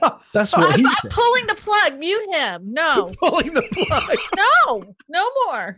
No more. No. Well, I mean, do you identify yourself, Christina, as because interesting that Christina said both. You know, we create content almost, I mean, I know I do. I know you guys do too. Most of the people in this chat and most of the people watching, almost every other week or every week or almost every day sometimes. Sometimes. Is it hard to separate your identity as a YouTube creator and when you say personal and professional, is it difficult to separate those two? Should you even separate them? Not at all. Hybrid still doesn't have kids. Mike does. I have. Aha, I like that. I put kids and everything in my videos. I mix the two together. And I think in order to make this successful for me and make it work for me and my family, I have to, I mix them in. So they're a part of it because this is time consuming. So why not make them part of something I enjoy doing? So when I came onto YouTube, I kind of came on with it, right? Be you, but don't be you. Because the minute you start to be you, it will just all fucking fall apart. Yeah. I don't cuss on my channel, and I do have the persona of your real estate whisperer, but I'm still me, you know. I just don't cuss. Yeah, I'm like the fake version of me on my channel because I'm kind of not me. I'm like, who's this guy talking? You're the informative new on your channel, but as soon as you come on to here, it's like, yeah, whatever. I don't give a shit. It just goes wrong, and that's the. I don't know if that's fake though, or just being professional. I think that's just being professional. I mean, it could be. I mean, it just is because I wanted to keep the channel solely for. I didn't want it to go down like a stupid, because I would start doing the whole like, let's start ripping into crypto projects, let's just start ripping into crypto YouTubers. I would do the whole like, not anti-crypto. I'd do the whole like, right, we're gonna have a laugh with this now, because plenty of people do it, but I just thought I don't need to be that guy that does it. I just want to do quick, informative videos. I like get in and get out. Yeah. The same way I do mine, because my main content is basically videos on video games.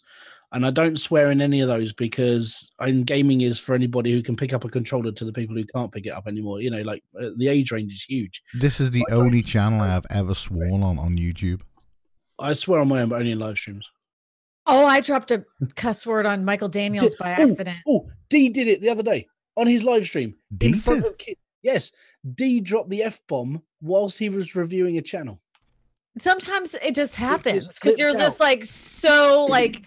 If there is no other word except for that when it comes to some of this stuff, especially when D has to look at, I don't kind of blame him, you know, like holy fuck.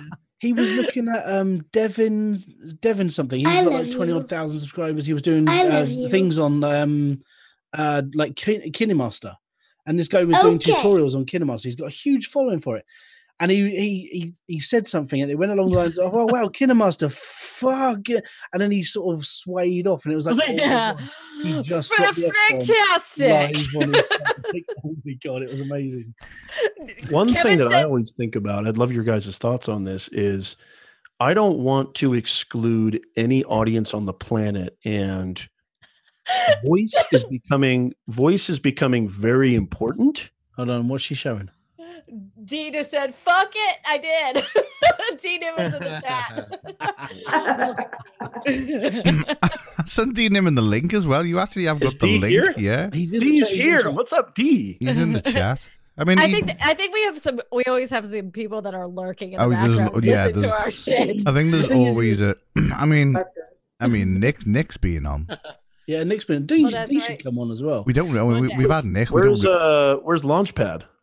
I think he's dealing with some family issues at the minute. Yeah. So. He's got the same kind of family issues I have. But it's like the worst part is, as soon as D said it, like it was weird, like because he stopped and the chat stopped, and that chat doesn't ever stop. But as soon as it's like, when you scrape the record. when you're listening to a live stream, or when you're listening to somebody who doesn't normally swear, like. Yeah. You know, I mean, Nez does now and again. You know, Chris does. You know, it's really by accident. I mean, I I have never. I try not to. I've never sworn if I've been on one with Doug, if I've been on, even doing Christina's, covering Christina's, I didn't swear during. And everybody was so worried. He's like, they're like, you don't think he's gonna cuss? I'm like, no, he said he wouldn't. I wouldn't. I trust him, but and then as soon as I come on here, it's like, it's kind of, because half the time with me, the problem with this channel is I forget it's live. And I kind of treat it like we're just chatting to each other, and I forget there's a chat there, and I do generally forget there's a chat there, and yeah, there's loads of people, you've got, Dee's in here now, Kevin's in here, and there's all sorts of people in here that we all know, that have all been on, we've all chatted to, and so it's kind of like a bit of a hangout with mates, there's no random people, so yeah, I do kind of go a bit loose. I'd love to get Dee in here because we had Nick in here, and we spent a long time talking. Dee wouldn't come on here, mate. He's a coward. Yeah, come on, Dee. But Kevin has the quote of the night. Kevin, Car Galaxy Studios says, "Know your audience." Crater Chaos doesn't have an audience. There's 113 people that have subscribed to this channel. It's got a sort of an audience. It's got a sort of, and it's also got a killer audience. Yeah, but it's also got like 300. It's got like 300 hours of watch time. Yeah, 300,000. It's like, who's watching this shit? We are. We're watching it. Who? What asylum? That's a good title for a video. I want to know how many, how much watch time came from that stupid fish video. Oh, yeah, you can see. Pull the analytics up on that. You've got all the login. You can look. You've given it to me probably at least 6 times, and every time you give it to me, I go, okay, and I put it off to the side, and then it disappears off the face of the earth. I saved it as one of the linked accounts onto my YouTube. Oh, I didn't even think about that. What's Doug put there? Doug's I gotta take off. Thank you for having me on, you guys. No problem, Nez. Continue. Bye, Mr. Peter. Have a great night. Bye, have an amazing stream. Bye, Mr. Peter. Mr. Peter. Yes. Bye, Mr. Peter. Doug, what's Doug saying in the chat? I got my phone. I can pop on for a few if we get back onto. He's looking at talking about streaming topic. He wants to talk about the streaming topic. Doug, if you want to come on and talk about the streaming, I can feel free because none of us know what we're doing. No, we're faking it anyway. Yeah. No, but it is. See, no one. It is a weird live stream, and I know we always go, right, we've got a topic and we're going to stick to a topic. We know the things we don't want to talk about, and because we've been there before, and it's just an absolute disaster and nightmare. And politics. Yeah, but basically anything that involves guns, politics, or religion, we steer clear of. Anything else, then we're free to talk to. And we go off the rails so bad. We try to stay on the YouTube topic, but the next thing we're talking about is shaving body hair. How that relates to YouTube you're preparing yourself to be seen on camera. Yeah, you're looking at your major image. There you go. There's the reason. There, you tied it in. That sounds like a reason for a tax deduction. That's how I reason a lot of my tax deductions. My tax deduction, I had to shave, which is the electricity. I always like it when new people come on. That's why I'm dying for Paul Peck to come on, because I'm dying to quiz him. I think he's afraid after your comment about the back of her throat thing. I think he's probably just done now. I think I'll be right back. Hey, that's the reason why I want to get Dee on here, because we've had Nick. I think Dee would just be a laugh. We have had Nick, and we've now got a new lady in the building. Yay! And her mic's not working. No, it's not. Oh no! I'll fix it. It needs to be volume needs to go up quite. Yeah, the volume's really low. You need a mic.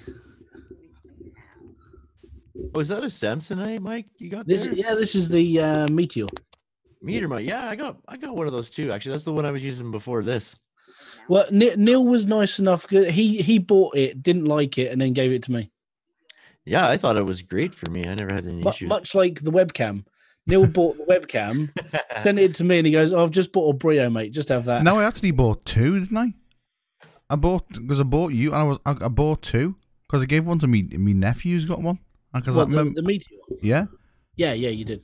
Because I was like, someone was talking about the meteor, and I was like, oh, they sound really good. It was Tay was the guy that was talking about it. Yeah, you went. That sounds like a really good mic. This is when you used to talk to him. So you bought that microphone, and then you went, "Did you want one as well?"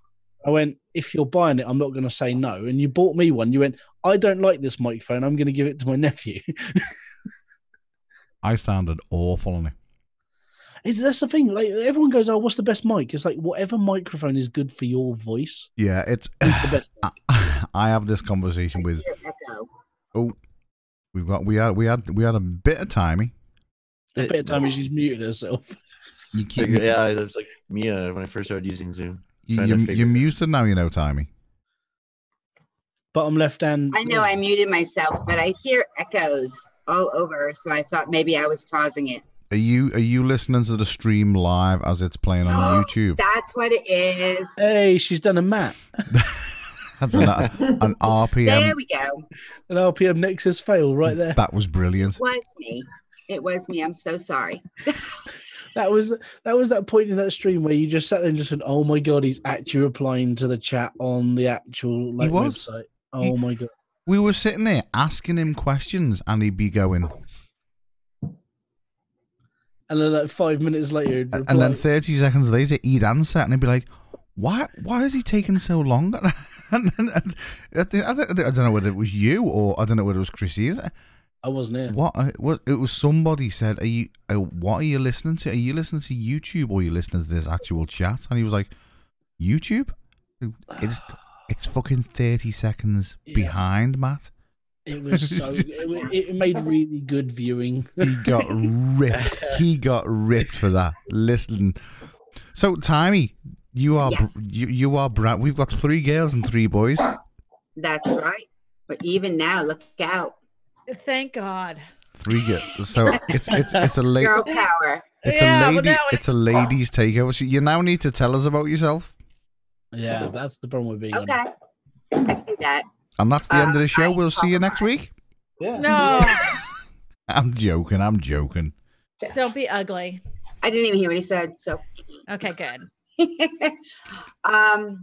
Well, my channel is Timey Lives. My website is Timey Lives, which is under construction. My Twitch is Timey's Game Room, and my channel used to be TWG7 or Timey Wimey Girl. I'm still Timey, but on January 1st of this year, I had an epiphany when I realized that I was alive. And 5 years ago, if I had not made the decisions with my health that I made, I would have died in 2018. Wow. So that's why I'm Timey Lives now. And part of my mission here on YouTube and with my website and even with my Twitch, it's to bring awareness, but using humor, at least on this portion. On my chat, on my website, I'm going to have a straight talk with Timey where it's just really, if you want to talk about it, you come and you talk about it.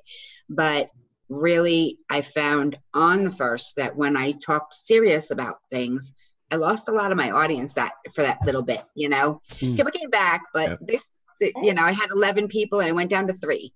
And everyone's used to me singing and being happy. And here I was talking about breast cancer and how I was diagnosed and not the procedures, I didn't go deep into it, but the fact that my biopsy came out and it came out that there was a very rare type of cancer that I had that they track, they know exactly the path that cancers are going to take.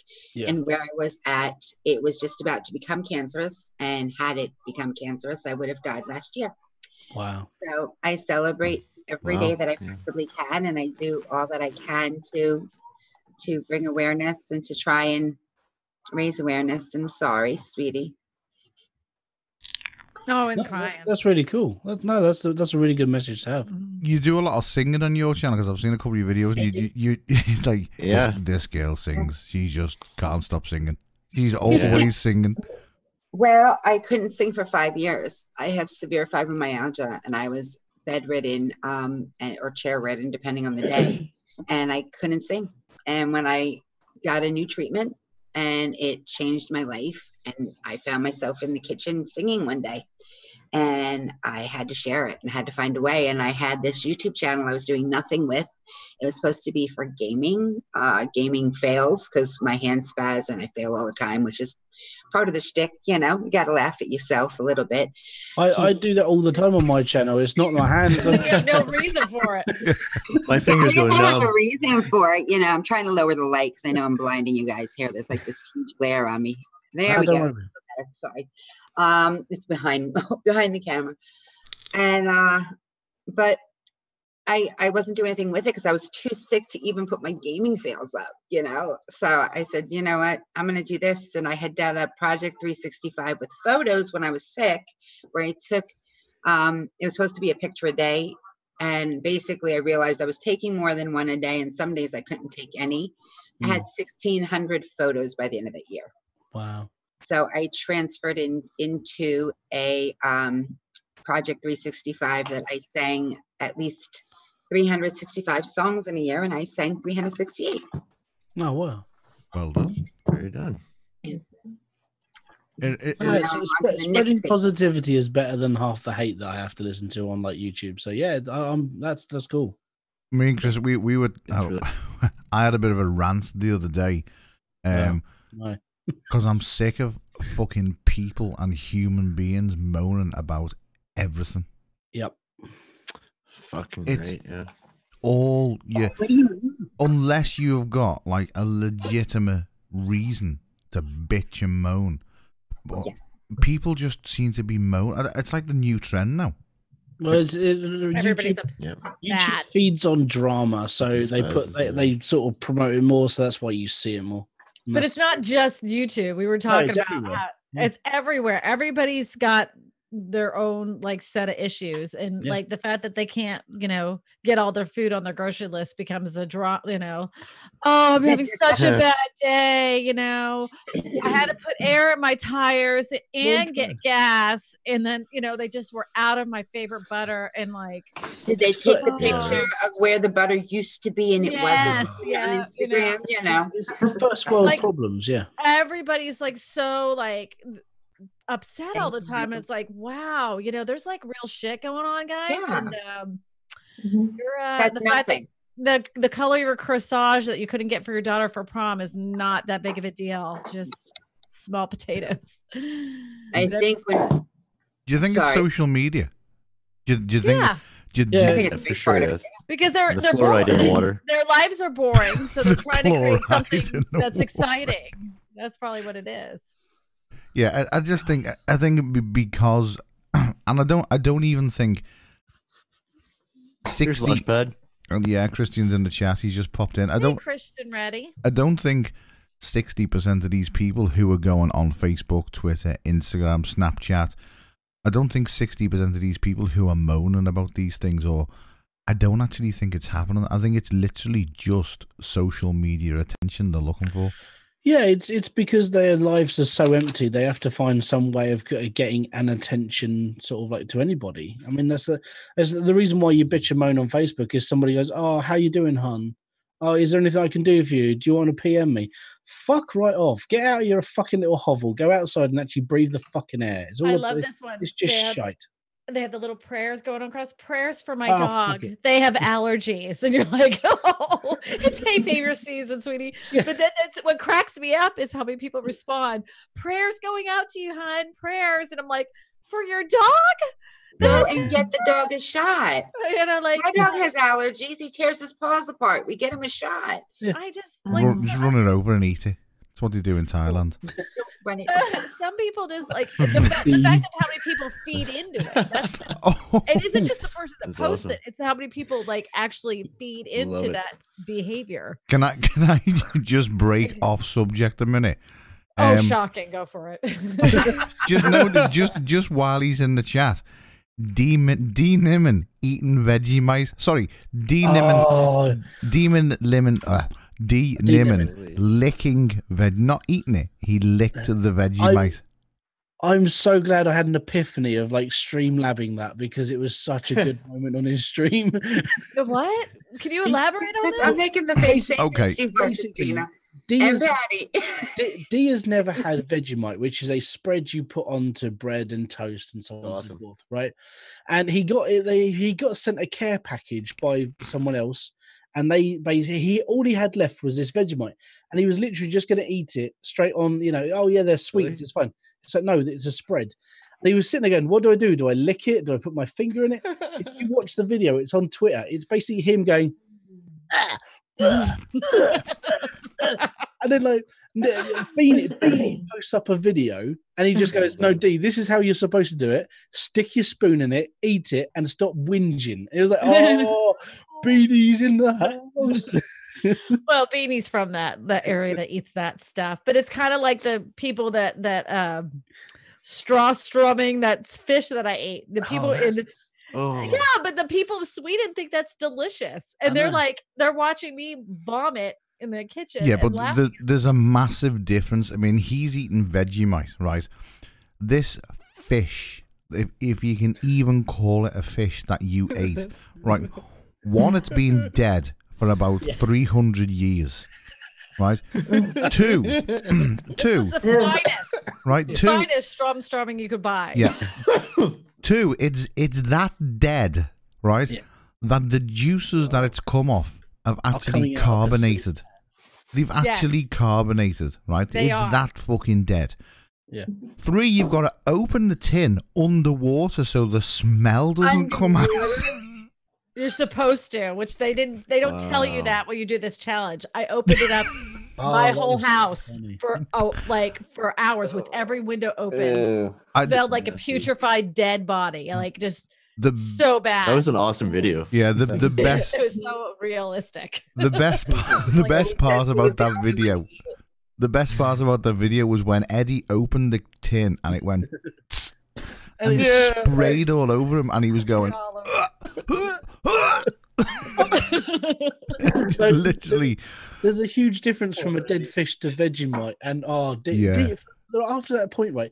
Every time he would talk or take a drink, he was like, "Oh, I can still taste that Vegemite." It was so funny. Yeah, wait until you burp; that thing comes back. It was the comments. Is it a yeasty thing? Isn't it like a yeast? Yeah, it's a yeast extract. It's basically after they've made beer, Vegemite or Marmite is basically the extract they take off of beer.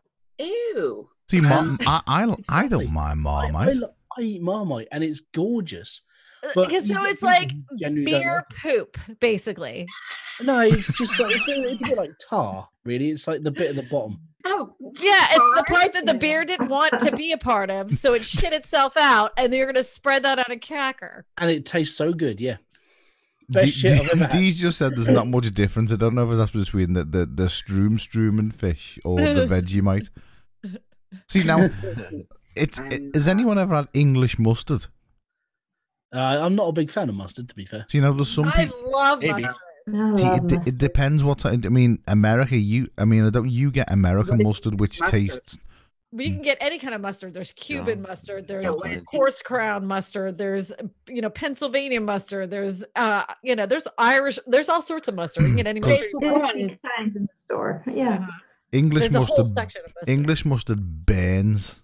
Yeah. Oh, I like a horseradish burn. I'd love that. I don't even know if it's a horseradish. Is it? I don't really know. But it's like you can feel it like there. Oh, I love that. Yeah, a lot of German mustard like that too. I like it.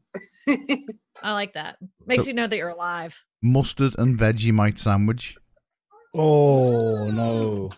I'll eat a mustard. I've got it. Liverwurst, English mustard, and Marmite. Lay that on some bread.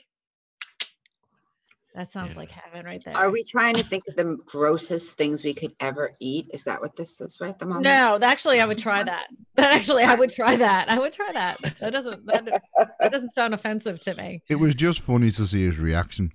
Yeah, really. Because his reaction was, but the best thing was Beanie's tweet. Because Beanie done a tweet and he was like, "You don't fucking eat mustard like this, mate. You get in there and you don't bitch about it." He was just like, wow, and he hasn't been seen since. Where has Beanie been? He's not. Beanie has not. Don't. Beanie. Yeah, he was on. Neon needs more sub, or needs more subs. Is it Needies today? Was he in Needy's stream today? He came out of hiding. I don't know where he is tonight. He's And thank you, Patty, by the way, because I didn't realize he was back. So the fact that you posted that, let me know. Yeah, you can tell he's been working with that week off. If you haven't watched his video, the last video he put up, boy, he put some stuff into that. Needy. Yeah. Needy works hard. Needy works hard. Good on him. Good on him. He's a nice guy. Yep. He's it was funny when he came on the other week and he couldn't get it working for an hour, could he? He couldn't get Zoom mobile working, he couldn't get Zoom on his PC working. It was just, and then all of a sudden he just popped up. Which is, it's quintessential Needy. Yeah, but he's a nice guy. But what were we chatting about before the D-Nimming moment? D actually said, I'm actually quite insulted as well, because D said on Sunday in his live stream that there was a lot of people he was looking forward to hanging out with at Vid Summit, but he was quite scared of hanging out with me. I can't imagine. I'm afraid to hang out with you. That's just rude. But the one thing I told Neil this, I said, the one thing I know for sure, not one person, I am not fearful of walking down the street at any part of town, because I know he's going to be like right there. And I'm like, I almost kind of like, just do it. I want to see what happens. Like, I want to see him go off like a little bulldog. That's the one thing that really, it doesn't scare me, but I'm concerned about coming to America, because I don't know whether I'm going to come back. and I only say this only because, like Liverpool, if I walk through the streets of Liverpool and someone's like, man, give you shit, I will openly go up and get into a fight with them. Not a problem. Anyone, don't care. Kind of like a handshake in Liverpool, though. Yeah, how you doing? I don't care, you know what I mean? I don't care whether they're bigger than me, whether you've got 5 mates with them. I mean, I've jumped out the car and give a car full of lads like abuse, and like, fucking come on, get out the car, I know in America you do that. Everyone's got 6 rifles, 4 guns, and a rocket launcher. Oh, but you're going to California. You're going to California. That's not going to happen there. So don't worry. In LA, people are like, oh no, guns are way too. My parents gave those up in the 80s. We don't do guns. That's hilarious. Yeah, but the police have them as well. We're not from the South Side, so no, that's not going to happen. So that's the other difference. Like, police in this country are just like, "Oh, you stop doing that, or we'll arrest you." Police in America just like pull out the gun and start shooting people. And it's like, it's the. That's not how that works. Not how that works, Mike. No, we're not going to discuss guns. But yeah, that's what Neil's afraid of. We're not going to discuss guns. No that's religion, what Neil's afraid of. Yeah, I'm. Let it go. Because we've seen all the videos coming out of Seattle lately with the homeless people situation. I don't watch television. I'm kind of nervous of getting shot. Speaking of giving up on television, what are the numbers Pineapple now juice. that people, yes, exactly, have actually left television, pulled the cable plug, and are using streaming services like Hulu, Netflix, and YouTube for their entertainment? Or who has actually like pulled the plug from their cable? I watch Netflix on my second monitor whilst I'm doing stuff. Yeah. Do you watch regular television as well? No. At the moment, no, because Kerry plays on her PS4. So 6 in 10 young adults in the US primarily use online streaming. Yeah. I use Netflix and Now TV. With Now TV is basically, was it Roku? Yeah. Roku, I had that it's like Sky's own sort of thing. So I use Now TV, which is just all Sky, and I use Netflix as well. Actual normal television, we have to have it because we've got Virgin, so we have a TiVo box. Virgin. But yeah, because it's Virgin Media. It's Richard Branson. Oh, okay. It's Richard Branson's. Yeah, I mean, I've never stuck anything in the box, so it technically is a Virgin.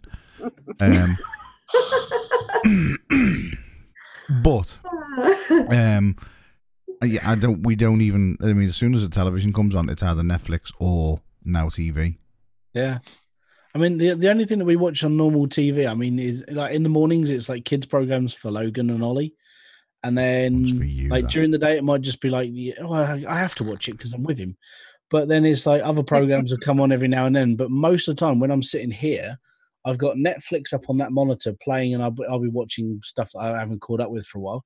And I'll be sifting through Discord and YouTube and other stuff. So it's... See, now you've got Netflix. Have you watched... Bodyguard. The Bodyguard on BBC. No, I've not watched it. I'm now catching up with the 5th season of Brooklyn Nine-Nine at the moment. Right, watch. Honest to God. Bodyguard. Honest to God. It's on our to-do list. Oh my God. I am the last person in the United Kingdom to watch The Bodyguard. Everybody else I know. I've never seen it, so I'm the last person. No, everybody else I know. I got so much shit on Facebook today. People were like, "Oh, you come late to the party as usual," and it was like, "Yeah, whatever." Go, did you watch it when it was on television? No, you never. You waited for us to come on. Go fuck off.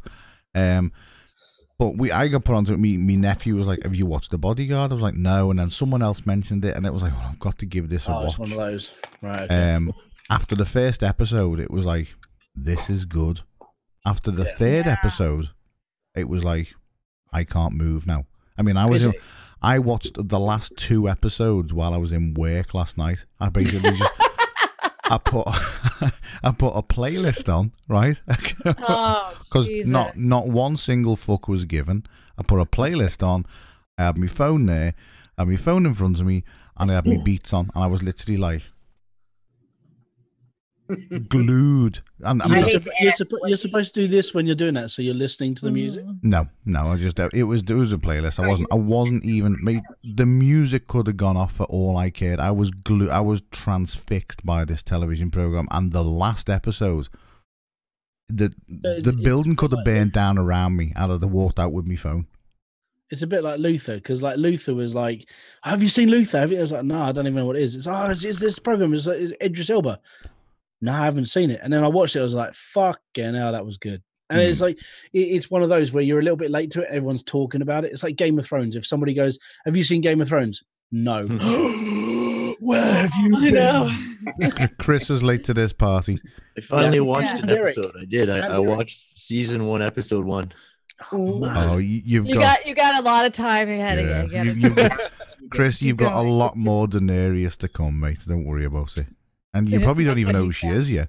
No, she's not in she's not in season 1. But yeah, she is. Daenerys is in season 1. Yeah, she's in episode 2 or 3. Yeah, she's later in the party. That's when you meet her brother and everything. Oh yes, that lovely brother of hers. Yeah. Yes, a wonderful man. That's all I'm going to say. Yeah. He's not there yet, so we can't say. Some guy, right? He gets a they're all perverts. Yeah, he gets a lovely hat. No.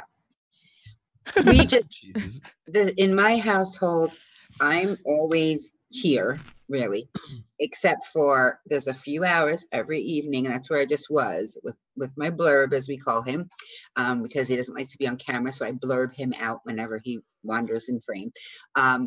But we tend to watch Netflix or Amazon Video, or we do record and watch like the next day. We'll watch Walking Dead or Thrones. I know, but I like it. See, I'm a Walking Dead fan, and I am up to date on. I'm up to date, but I've got to wait until tomorrow to watch the next episode. It's on Netflix. It's on Now TV now, but I can't watch it until tomorrow because of you Americans. Gotcha. Because of us. I haven't the last. Have you seen OA? Season? Yeah, so season 8. We're in season 8. OA. Yeah. OA. Oh. Which is OA about the girl who goes missing and comes back? Yes. I tried to get into it and I couldn't. But we just got this. Now I've seen season 1 before, but I had watched it thinking he would not be interested in it. And then season 2 came out and he said, what is that? And I said, well, it's a show. And he's like, well, I want to see it. How did you watch that without me? I'm like, because I didn't think you'd like it. So now I said, I'll rewatch season 1 with you. That's how much I liked it. So we just finished season 1 and watched the first episode, last episode of season 1, first episode of season 2 today. Right. Yeah. Interesting. It does. You have to hang in. You got to hang in there on it. Yeah. You just got to hang in because it's a little, in the beginning, I was like, what is wrong with these people? So I have to if I have a 3-episode policy, I will, if there's, people start talking about a show and then I'm like, okay, episode 1 kind of sucked, but I guess you got to have some character building. And then if I get into the last of the 3rd show, I'm like, okay, I've wasted enough time. I'm done. I'm like, there's nothing. I can understand that. I can see that. 3 strikes, you're out policy. Yeah, I'm kind of like that. But I mean, I think it took me 3 goes to get into Breaking Bad because I watched it and everyone was like, no, you've got to stick with it. And I was like, I'll watch it again. And then finished the first season and I was like, this is all right. And then that was it. But say that. Walking Dead I'm stuck with because I'm seeing it through to the end. And it's got interesting again, to be honest with you. It's got, the last couple of seasons have been just awful. But this season, I watched it through, and it was just like constant reviews of you shouldn't watch this. And it's like I sort of have to watch this because I'm sort of invested in this now. I've been watching it for like 7 years. But the first few seasons of that, I loved it, and then I think it was like season 4. It was when like the kingdom came in and all this other stuff. I was like, this is just stupid. This is just dumb. I couldn't do it anymore. And it was kind of like, I was like, okay, do you remember when you kept sticking with Lost because you're like, okay, you got to see this through the end. And you got to the end of Lost and it was you were like so pissed off that you wasted so much of your life on that show. So I was like, I'm not doing it anymore. Just let me know what happens. I just want to know that they all get eaten by zombies and that's the end of it. No. Just let it go. Let them all die. They don't all. There's a spin-off series coming of Walking Dead as well now. There is? Yeah, that's been on for a while. Yeah, that's here it has. No, another one. Not Fear the Walking Dead. There's going to be another one. Really? That Fear of the Walking Dead is terrible. I thought that was horrible.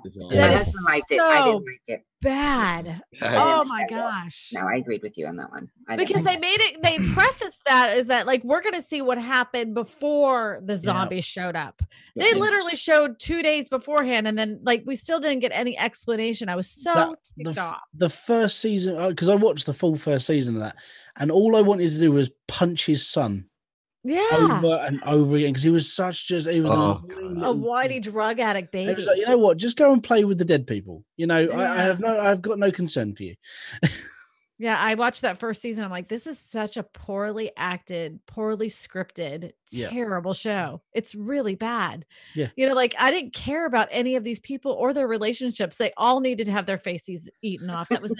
That would have been a good ending. But you've definitely got to watch The Bodyguard. Oh, that was good. When I get time, yes, I definitely will. It's a good. I mean, it's made by the BBC for a start. Now you say that the BBC. Why are you grumbling? I have a problem with the BBC. The only reason why I hate the BBC. I gotta jump out real quick, guys. Okay, good. Bye, Chris Conkle. He wants me to go put her to bed, so go be a good night, guys. Yeah, I tell my kids to grow up. I'll be back in the chat after. You're better than me. The reason why I'm not a big fan of the BBC is because of the BBC, the UK has to pay for a TV license. That's the reason why we have to pay for it in the first place. So they charge us a stupid amount of money, which doesn't make any sense, just to watch TV. And the problem is we can't watch like ITV or Channel 4 or anything else without that TV license. And I don't want to watch the BBC just to watch other channels. And it's like, fuck off. I'm quite happy just watching all the other stuff without your stuff. And that's the reason why I don't like the BBC. It's just pointless, basically. But you're fighting a losing cause, though. Yeah. Oh, I know. That's why I don't put. I argue with it because it's pointless. But basically. They do make dramas and stuff like that. They do make some amazing. I mean, say that. It took me 2 days. Some people basically binge watched the Bodyguard in a whole day. Apparently, it's just like done the whole 6 episodes in one day. And I've done that. That show. I haven't seen it yet, but I've done that with other shows. Oh, it's because it's only 6 episodes, and it gets you from the first episode, and it's like, I want to see where this goes, because this is, and then by the time you've invested into like the end of 2, beginning of 3, it's like, woof, it's like, how to put it, it's like a film in 2 parts. That's the only way to describe it. And there's so many twists and turns in it. There's one part of it where you're thinking, who the fuck do I trust? Like, you don't actually know. It's like, is it them? Is it the police? Is it the special forces? Who do you actually trust? And it's an absolute, it's a mind fuck, because you don't know whether you're coming or going. It's on Netflix, right? It's on Netflix, yeah. It's definitely, it's the best thing I have watched on what you would class as terrestrial television in a very long time. My husband is insistent that there's a second season of that show. No, it's only just come out. It's not long been out. He's insistent. He was saying, no, there's another episode. There's another season. I'm like, I don't think so. I mean, there's not. No, there's another one. So have you watched The Bodyguard, D? Has D watched The Bodyguard? D said he did it in 2 days. 2 days. I did it all last night.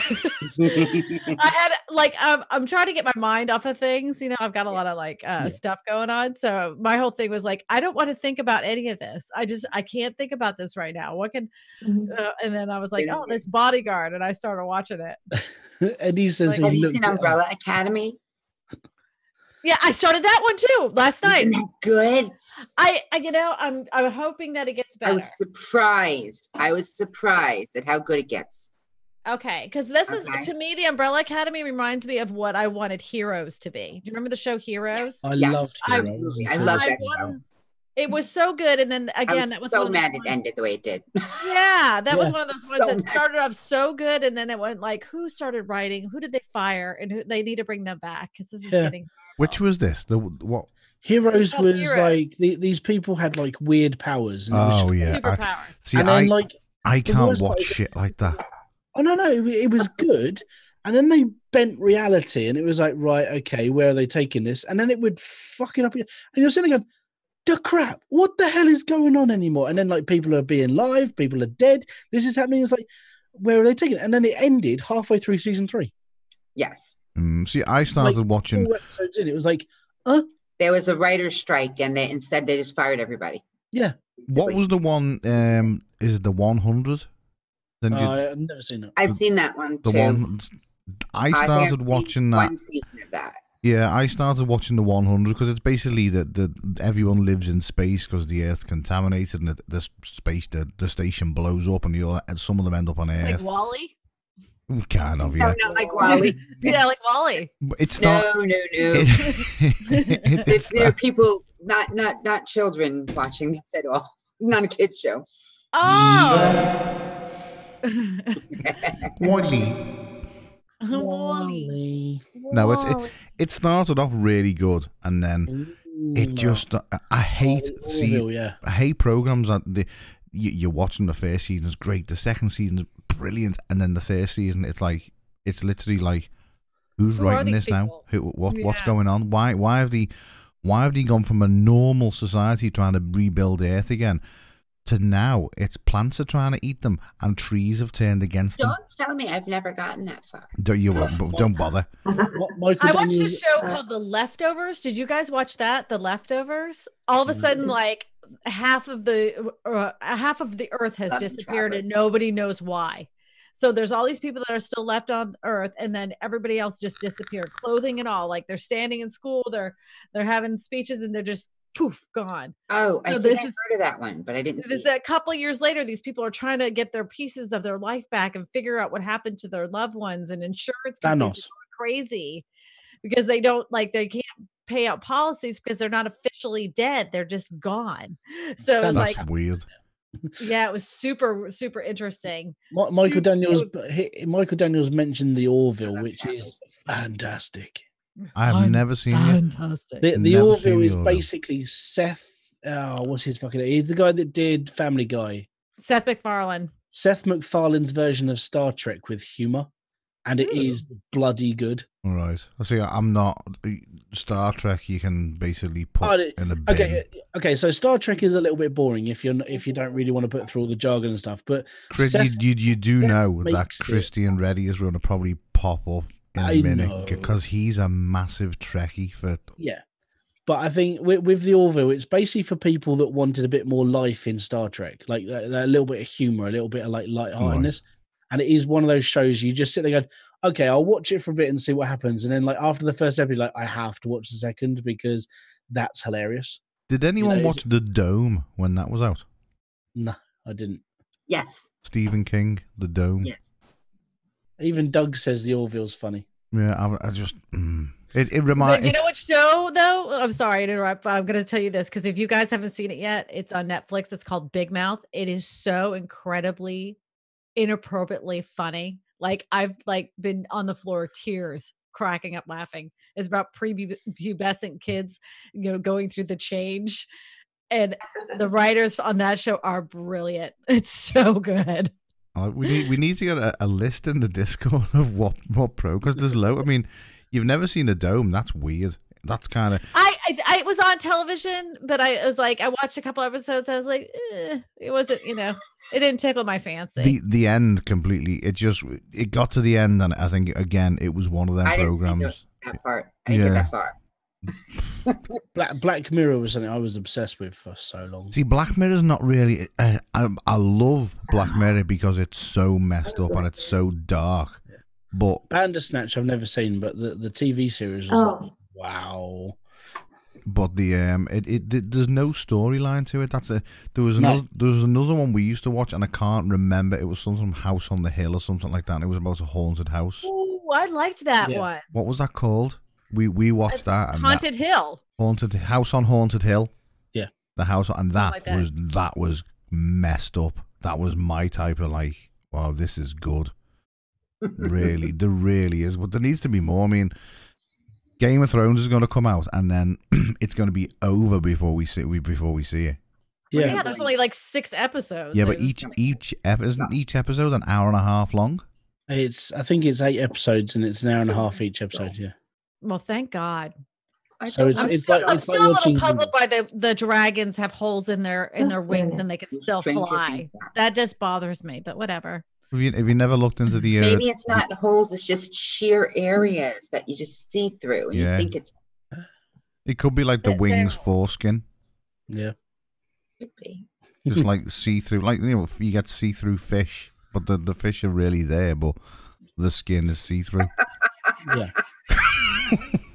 I mean, I've never seen it. I've never seen a dragon. No, I've never studied the anatomy of a dragon, so I don't know what. But if you look at the anatomy of, let's just say, a bird or a bat, if they have a hole in it, they can't fly straight. Yeah, but there are these dead zombie freaking, dragons just blowing up the wall with their blue fire eyes. Zombie dragons. Yeah, like, he's right. The rules don't apply there. Yeah, I know.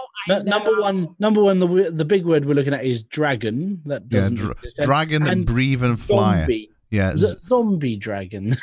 I know, but like, I just say it. Christine's scared of zombies.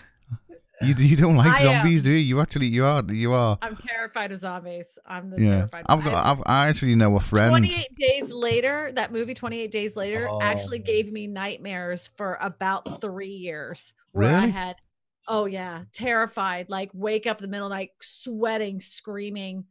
I get that feeling when I watch RPM Nexus's videos. Poor Matt. Sorry, Matt. No, you're not. No, you're I'm not. Sorry. Oh, by the way, I've got a confession to make. It was a lie. I put a picture on Twitter the other day of it was a Madagascar monkey, which is he was so cute. It was adorable. I know it's just a stuff. It's not real. It's not real. No, it's it's not real, but. No, it's not. It actually fooled the internet. It fooled me until somebody pointed it out to me. I was like, no, I've been on Wikipedia and it's real. But then when you started looking into it, it was a company I think it was I don't even know where it was from. It was a company who make miniature lookalike dragons. Like they make like things like this, like a dragon, and they developed this thing, and then they basically fooled the world that it was real. They done a big article saying, "Oh wow, a new species had been found in Madagascar, and this is it." And they actually fooled everyone. People were actually going out there looking. I want one of these things. I mean, I want one. I was. And you know that the thing is that people are so greedy. If that really was a real thing, there would be people that are like hunters that would be like, okay, we're gonna trap one, we're gonna put one in our house, we're gonna have our own zoo of these Madagascar monkeys. Whatever. I would have sold children to get one of them. 2 of my kids would have gone. That's what happened. Yeah, I would have sold one of the kids. I don't know which one I'd have sold, but I'd have definitely sold one of them to fund a mission out to Madagascar to get one of them, because they just look brilliant. They do look brilliant, but I was fooled as well. Thought it was a Furby. I thought it was too. It was something too cute. Like anything that adorable would be definitely made into some kind of commercialism somehow. I mean, think about the koala bears and panda bears and that thing. I didn't go that far. They would have commercialized the hell out of that if that was a real thing. There'd be all sorts of rich kids in America walking around with one in the pocket bag. You'd have guaranteed Paris. Are you all right, Patty? You keep rubbing your head like you have a massive stuff. Huh? Yeah, you were like. No, there's some mom stuff going on. I think I probably need to get off and chat with my sisters. Oh. Mom stuff. It's good. Mom stuff. She's not doing well. Yeah. I'm sorry, sweetie. Everybody's having parent issues lately. I'm telling you, it's like. I know. I know. But it's weird because they are the children now. Yeah. A lady down the road has popped in, and she wants to start taking over some mom's care. Wow. Yeah. So we're discussing. You need to go and break her legs, I think. Yeah. Just break her legs. Turn her into an instrument. Just check into it. Don't be taken. Go and give it to her, Patty. Don't break her legs. Just check into her. Yeah. Oh no. Yeah, we will. Anyway, so I'm gonna hop off. I need to go chat with these. And go home. Bye, Patty. See you later, Patty. I'll jump in the chat. I did want to say, y'all were talking about Netflix and stuff. Especially Christina, the Santa Clarita Diet. Have any of you guys watched that? I seen that yesterday. I started to watch it. What's it about? Oh my gosh, it's so good. What's it about? What's it about? Oh no, the Santa Clarita Diet. Oh right, yeah. I'm gonna love this one. Sorry, but the guy, her husband, the guy that plays her husband. Every time I see him, I think of Eddie. Okay. they have mannerisms and their expressions are so similar. Doesn't the wife eat dead people or skin? Oh, I have seen that. It's like a what is it called? She's a zombie. She doesn't. What? That's Drew Barrymore, right? Yes. Yeah. I saw the first season of that. She's a zombie. Yeah, she's a zombie. She doesn't know why. Oh. They're real estate agents. Yes, they are. They are. Yeah, I've seen it. But spoiler needy. Okay, anyway, I gotta go. Bye, Patty. Bye. Talk to you later, Patty. Okay. See you later, taters. Drew Barrymore. Oh, there's a blast from the past. 2-2 now. Yeah. We are 2-2, but there's so much good stuff to watch. You don't know what to watch. Yeah, that is the downside. I think it's now because like Kerry's back on her PlayStation, so the TV doesn't get used as much to watch TV. I'm now exploring through Netflix again, just watching stuff. I've got to catch up with stuff. Like I watched Orange is the New Black for a while, and then I stopped watching it. It's like I'm gonna have to watch the rest of this because I'm sort of invested in that as well. And then it was like Brooklyn Nine-Nine starts again. It's like I have to watch that as well. So I got that, and I do all this stuff as well. And it's like there's not enough time for me, unfortunately. Do you think Netflix? I like Orange is the Black. Do you think Netflix has taken over? That's what I was gonna say. Is like I think all these like you know, even if you even think about Twitch, people are no longer coming home and flicking on the television as soon as they walk in the door. No, they're coming home and they're looking at their cell phone and watching YouTube videos and streaming services. Like our televisions actually, each one of them have some kind of issue with them. And normally that would have been like, we have to get this fixed. And I'm like, we don't even watch enough television. Who gives a shit? You know, just like deal with it. You know, like I'm not going out and buy new TVs for the amount of time that we actually watch television. I'd buy a new computer monitor before I buy a television. I mean, it's like, I mean, you've got to think of the cost side of thing as well.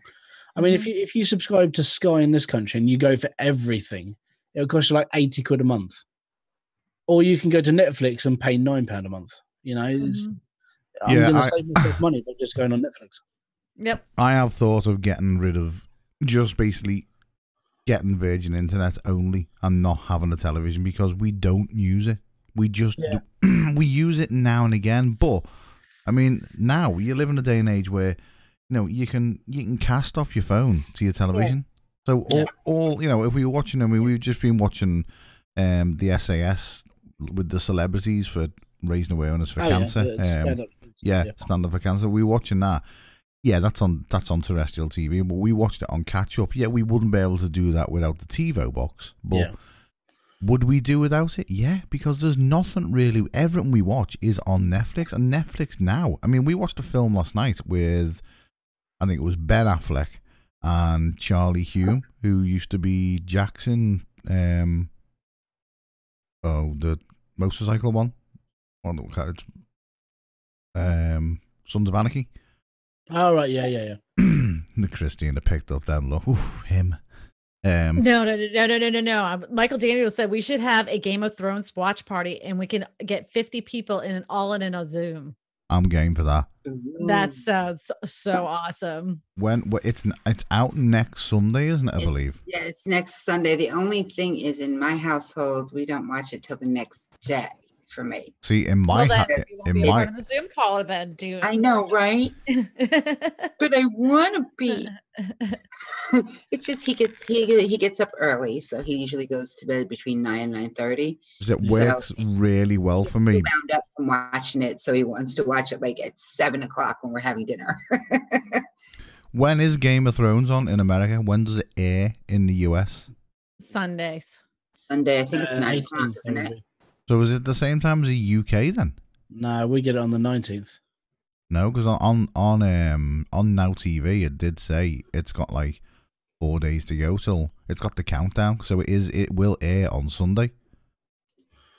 But I don't know what time will it come on? Because it'll be on in America first, won't it?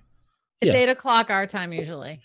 Right, I'm gonna have to check on it because if I can watch it before any of these fuckers in the UK and basically blast it all over Facebook, I will piss so many people off. So wrong.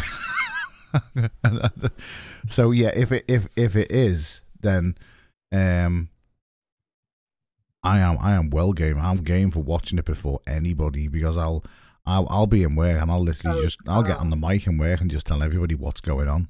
If you're going home to watch Game of Thrones, by the way, Jon Snow's just died. The dragon's just been eaten. And okay. So there's 6 episodes in it, and the first one airs April 14th, 2019. So this weekend. No, it's this Sunday, so it will be out the same day. It says that's the original air date. The US viewers millions hasn't been determined because obviously it hasn't been watched. So I think it all comes out live on Sunday. What are you doing, baby girl? So they must be doing a UK and USA release at the same time. Maybe. They must know that we talk now.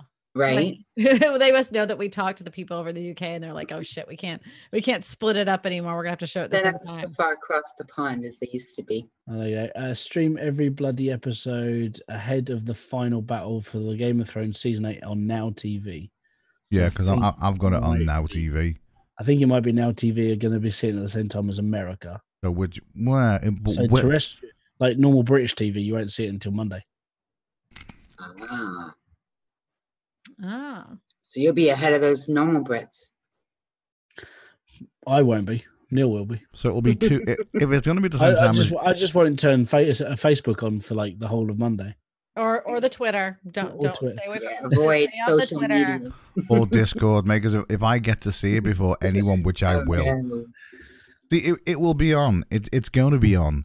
Well, see, the good thing for me is I'm normally not on the Discord on Mondays because I'm usually spending the entire day trying to sing all of the songs for the week. So fair enough. I'll be in hiding anyway. I just hope it. See if it's going to be. Did you say it was 8 o'clock for you, Christina? Yeah. Yep. Which will be 2 o'clock for me in the UK. So I can imagine. I can imagine it being. It's going to be an early morning showing for the UK because they're not going to show. It's not going to come out in the UK before America. And there's not a chance. No way. No. And you would think with all those British actors that are the key players, they would let the Brits have it first. It's HBO that own it though, isn't it? So. I mean, how many? What is the ratio British to American actors in there? There's a lot of British. Yeah, most of them are British actors. They're all theatre mainly. Yeah, it's I would have. I think they all pretend to be British. I love what Maisie Williams and Kimmel did for April Fool's Day. That was brilliant. That was amazing. I actually didn't realize that Jimmy Kimmel was. I didn't realize he was in on it. Yeah, I didn't realize he was in on the joke until the very end. It was him and Maisie that were, and obviously like the producer sort of thing, but like the audience didn't know, and anybody watching it live didn't know. And yeah, when she went, oh yeah, it was just really emotional that I had to say goodbye to the cast and the crew and everything because after the second episode when Arya dies and she just went, and you saw the fear in her face. It was actually, oh my god, she's just dropped in this huge spoiler. It was the fact that she started welling up as well. Her eyes started welling up, and it was like, oh. And that's when you sit there and go, holy shit, she is a fucking amazing actress to be able to. And like right at the end, when you know it's an April Fool's Day, you watch it again, and the reason why you watch it again is because you want to see that reaction. You want to see how she does it, and she is that good of an actress that she actually put, and it just looked so real. She was brilliant. See now, Michael's just said that he can set up a Zoom meeting to invite everybody. Now, everybody in. Is it going to be a Zoom meeting where we can all watch it on the Zoom meeting? Because I'm going to be in work. Yeah, and I'm going to be in 8 o'clock. I'm going to be in bed. Yeah, it's going to be. Don't be a baby. Just stay up one night, Mike. It's okay. You're a grown up now. You're allowed to do this. I already do Tuesdays, and Sunday is normally game day for baseball, so I'd be knackered for that whole day. Oh God, man. Yeah, you just suffer so much, Mike. You really suffer. How old are you, sweetie? 35 now. Oh, in the but then like having very small children is a bit of a bitch at the moment. So we've all had them. I've had them too. Yeah, but you've gone past that. You get to sleep more now. No. Oh, I love the music. Thank you. Yeah, it's Mike's. Let's send in the clowns. Yeah, I was just playing you some sad music there, because I thought, you were getting a bit emotional and things were just stay off Facebook, because if I get to watch it, I'm going to put it all over Facebook. I might actually stream it to Facebook as I'm watching it. You have to get when you tried doing that with your gig and stuff. Did you have to keep re-streaming it every night? It was ridiculous because it would pick up songs, which really annoys me, because it's like I've seen other people do it, and how do I don't know. It just annoys me that you can't live stream on Facebook. If you were doing a gig or something like that. But yeah, I know it's just copyright, isn't it? It is copy. I mean, I actually had an email the other day from Twitter to tell me that they'd removed one of my posts because it had a song in it from 2016. Wow. Really? Yeah. The email, it was like, this is no longer available on Twitter due to, and it listed it, and it wasn't even copyrighted by, it wasn't even one person. there was like a list of like 50 different places it was copyrighted to. I don't know whether they owned part of the copyright or what, but it was like, this is just madness. Yeah. It's like half the times it's actually people. Okay, if somebody gets the copyright, like say for their YouTube video, and then it's authenticated that they have the right to use it in their video, YouTube then uses that to continue to pass that copyright along, because then they had the right, but they only had the right for their own. They didn't have for everybody else's, but somehow they screw it up. Because I've found, actually got myself in trouble a little bit with, I'm trying to remember what it was, I think whose daughter it was now. I've got myself in trouble with a few people's daughters, to be honest, over the years. Christmas song that's very popular. Yeah, we already know your definition of happiness, so yeah, I can see that. That's rude. You said it. No, I never. Out loud. It wasn't. Did I say happiness? Whatever. Your level of success. Uh-oh. Oh, she's so I'm going to move right over here. You said it out loud. Like, that isn't even me. You said it. Sorry. Sorry, Timey. No, it's fine. I'm just trying to remember the song. I can't remember. It's a Christmas song that's very popular. All I Want for Christmas. I gave you my heart. It's a slow, jazzy, sort of sexy song. Christmas. And the bells were ringing out on Christmas Eve. Is it the one? Santa Baby. Yes, I was going to say the Santa Baby one. The one about for adult rape. The adult rape song. Not what it is. Okay, so Santa Baby, I sang it, and then they did a content ID match, but I noticed that the person who they said was the copyright holder wasn't the copyright holder. Yeah. And they don't have the option to say, you have the wrong copyright holder here. That's not available. You can't tell YouTube, hey, you screwed up here on this part. Oh my Lord. But babe, I lowered my voice. Close the window. Did someone get you in trouble? I'm getting myself in trouble. I'm too loud. Hey, Flash in Your Pan is in the chat. Hey, Flash in Your Pan. Have a good night, Car. So I had reached out to actually, I think it was Eartha Kitt, wasn't it, who sang it originally? Mm-hmm. Yeah, she's gone. So the copyright holder is actually her daughter. And I reached out to her and I said, hey, somebody's claiming they have the copyright to your song and they don't, and I know this. So I figured I'd hit you up and let you know so you can let YouTube know to make sure it's going to you, not to them. Yeah. Well, her response to that was, well, she owns the rights to the song, but someone across the pond owns the rights to the actual music portion. So if I wanted to use it, I had to pay her for the copyright of the song to use it in the US. But if I wanted it to go worldwide, I had to go to them and pay them also. And I'm like, for Santa Baby to be sung on a YouTube. Yeah. Okay, I took it down.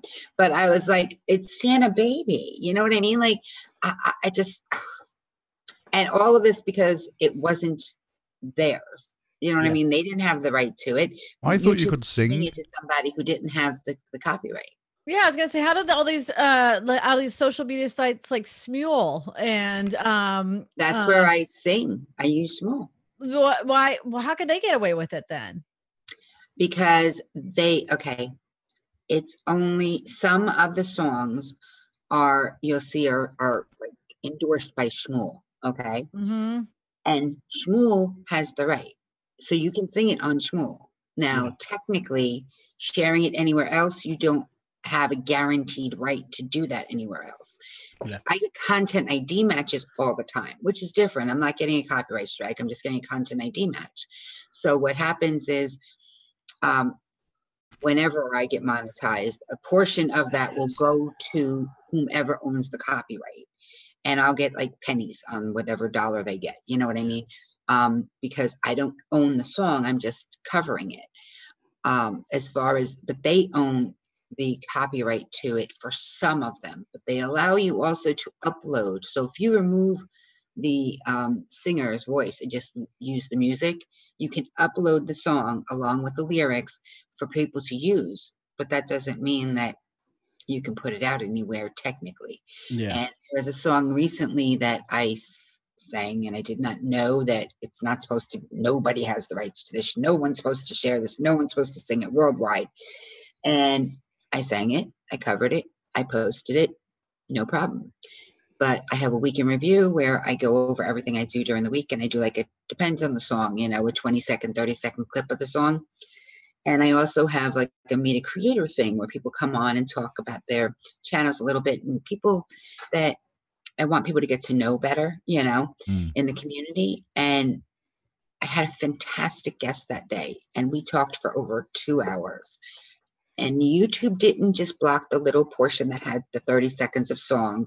They didn't give me the opportunity to remove that 30 seconds of song. They just blocked the entire video from YouTube. Wow. And even when I went in and I edited it out, they still would not allow it to go back up. So well, Eddie had one that was blocked. They actually muted it because it was our wedding song. It was that Andrea Bocelli and Sarah Brightman. And then, but then they actually gave it back to us. You actually can see it with the song on it now.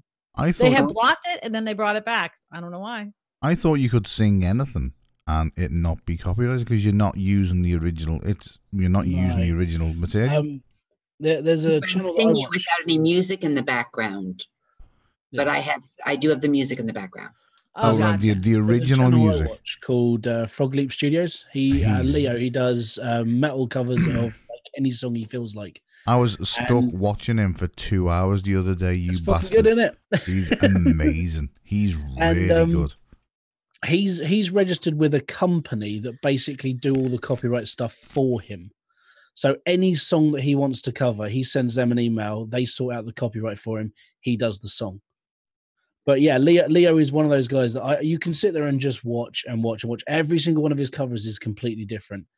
And yeah, but if you're covering a song, there's no copyright. With his the Gorillaz song, Feel Good Inc. That's the one with the banana, the monkey, the rabbit, the rabbit going through the mall. That's so good. But there's no, I mean, you can, because UK department stores now, you probably noticed this. Matalan were the first one to do it. Rather than playing radio stations while you're walking around or playing music over the tannoys while you're walking around, they actually play covers, like a cover band.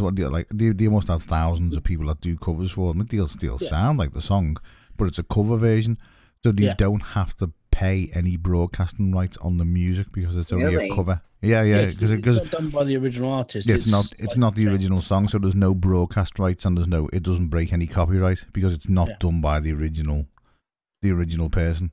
It's like karaoke bars don't need a PPF license in the UK, which is a performing rights thing, like because you're not playing music. You're playing. Patty, send me that link. Send me that info to DM so I can check that out later, please. Which? No, I gotta go. I'm really tired. Yes, I'm beat. I think it's probably a good time to say goodbye. Yeah, it's 3:45. I look at my eyes like I'm really tired. I'll be up in like 2.5 hours because I saw that Netflix watching. Yeah. No, it's my dad. I know, honey. I'm only teasing. Oh, okay. You were watching it. I highly recommend everyone, if you're into cover songs, go and have a look at Frog Leap Studios. Yeah, Frog Leap. Is he on YouTube? He's brilliant. He's so talented. It's unbelievable. Yeah, he plays guitars, banjos, bass, keyboard, drums, any instrument. He's he could probably play it as well. He's a bit like Pattie. Pattie would love him. The best one I've seen is the shark. Baby Shark. Yeah. As I said, that is the only version of that song I can listen to because I can't stand that song. But him doing that, it's just so good, and it's him and his missus dressed up as sharks. But it's a metal version of it, which is just. Have you listened to Zombie? Yeah, that's really good as well. Yeah.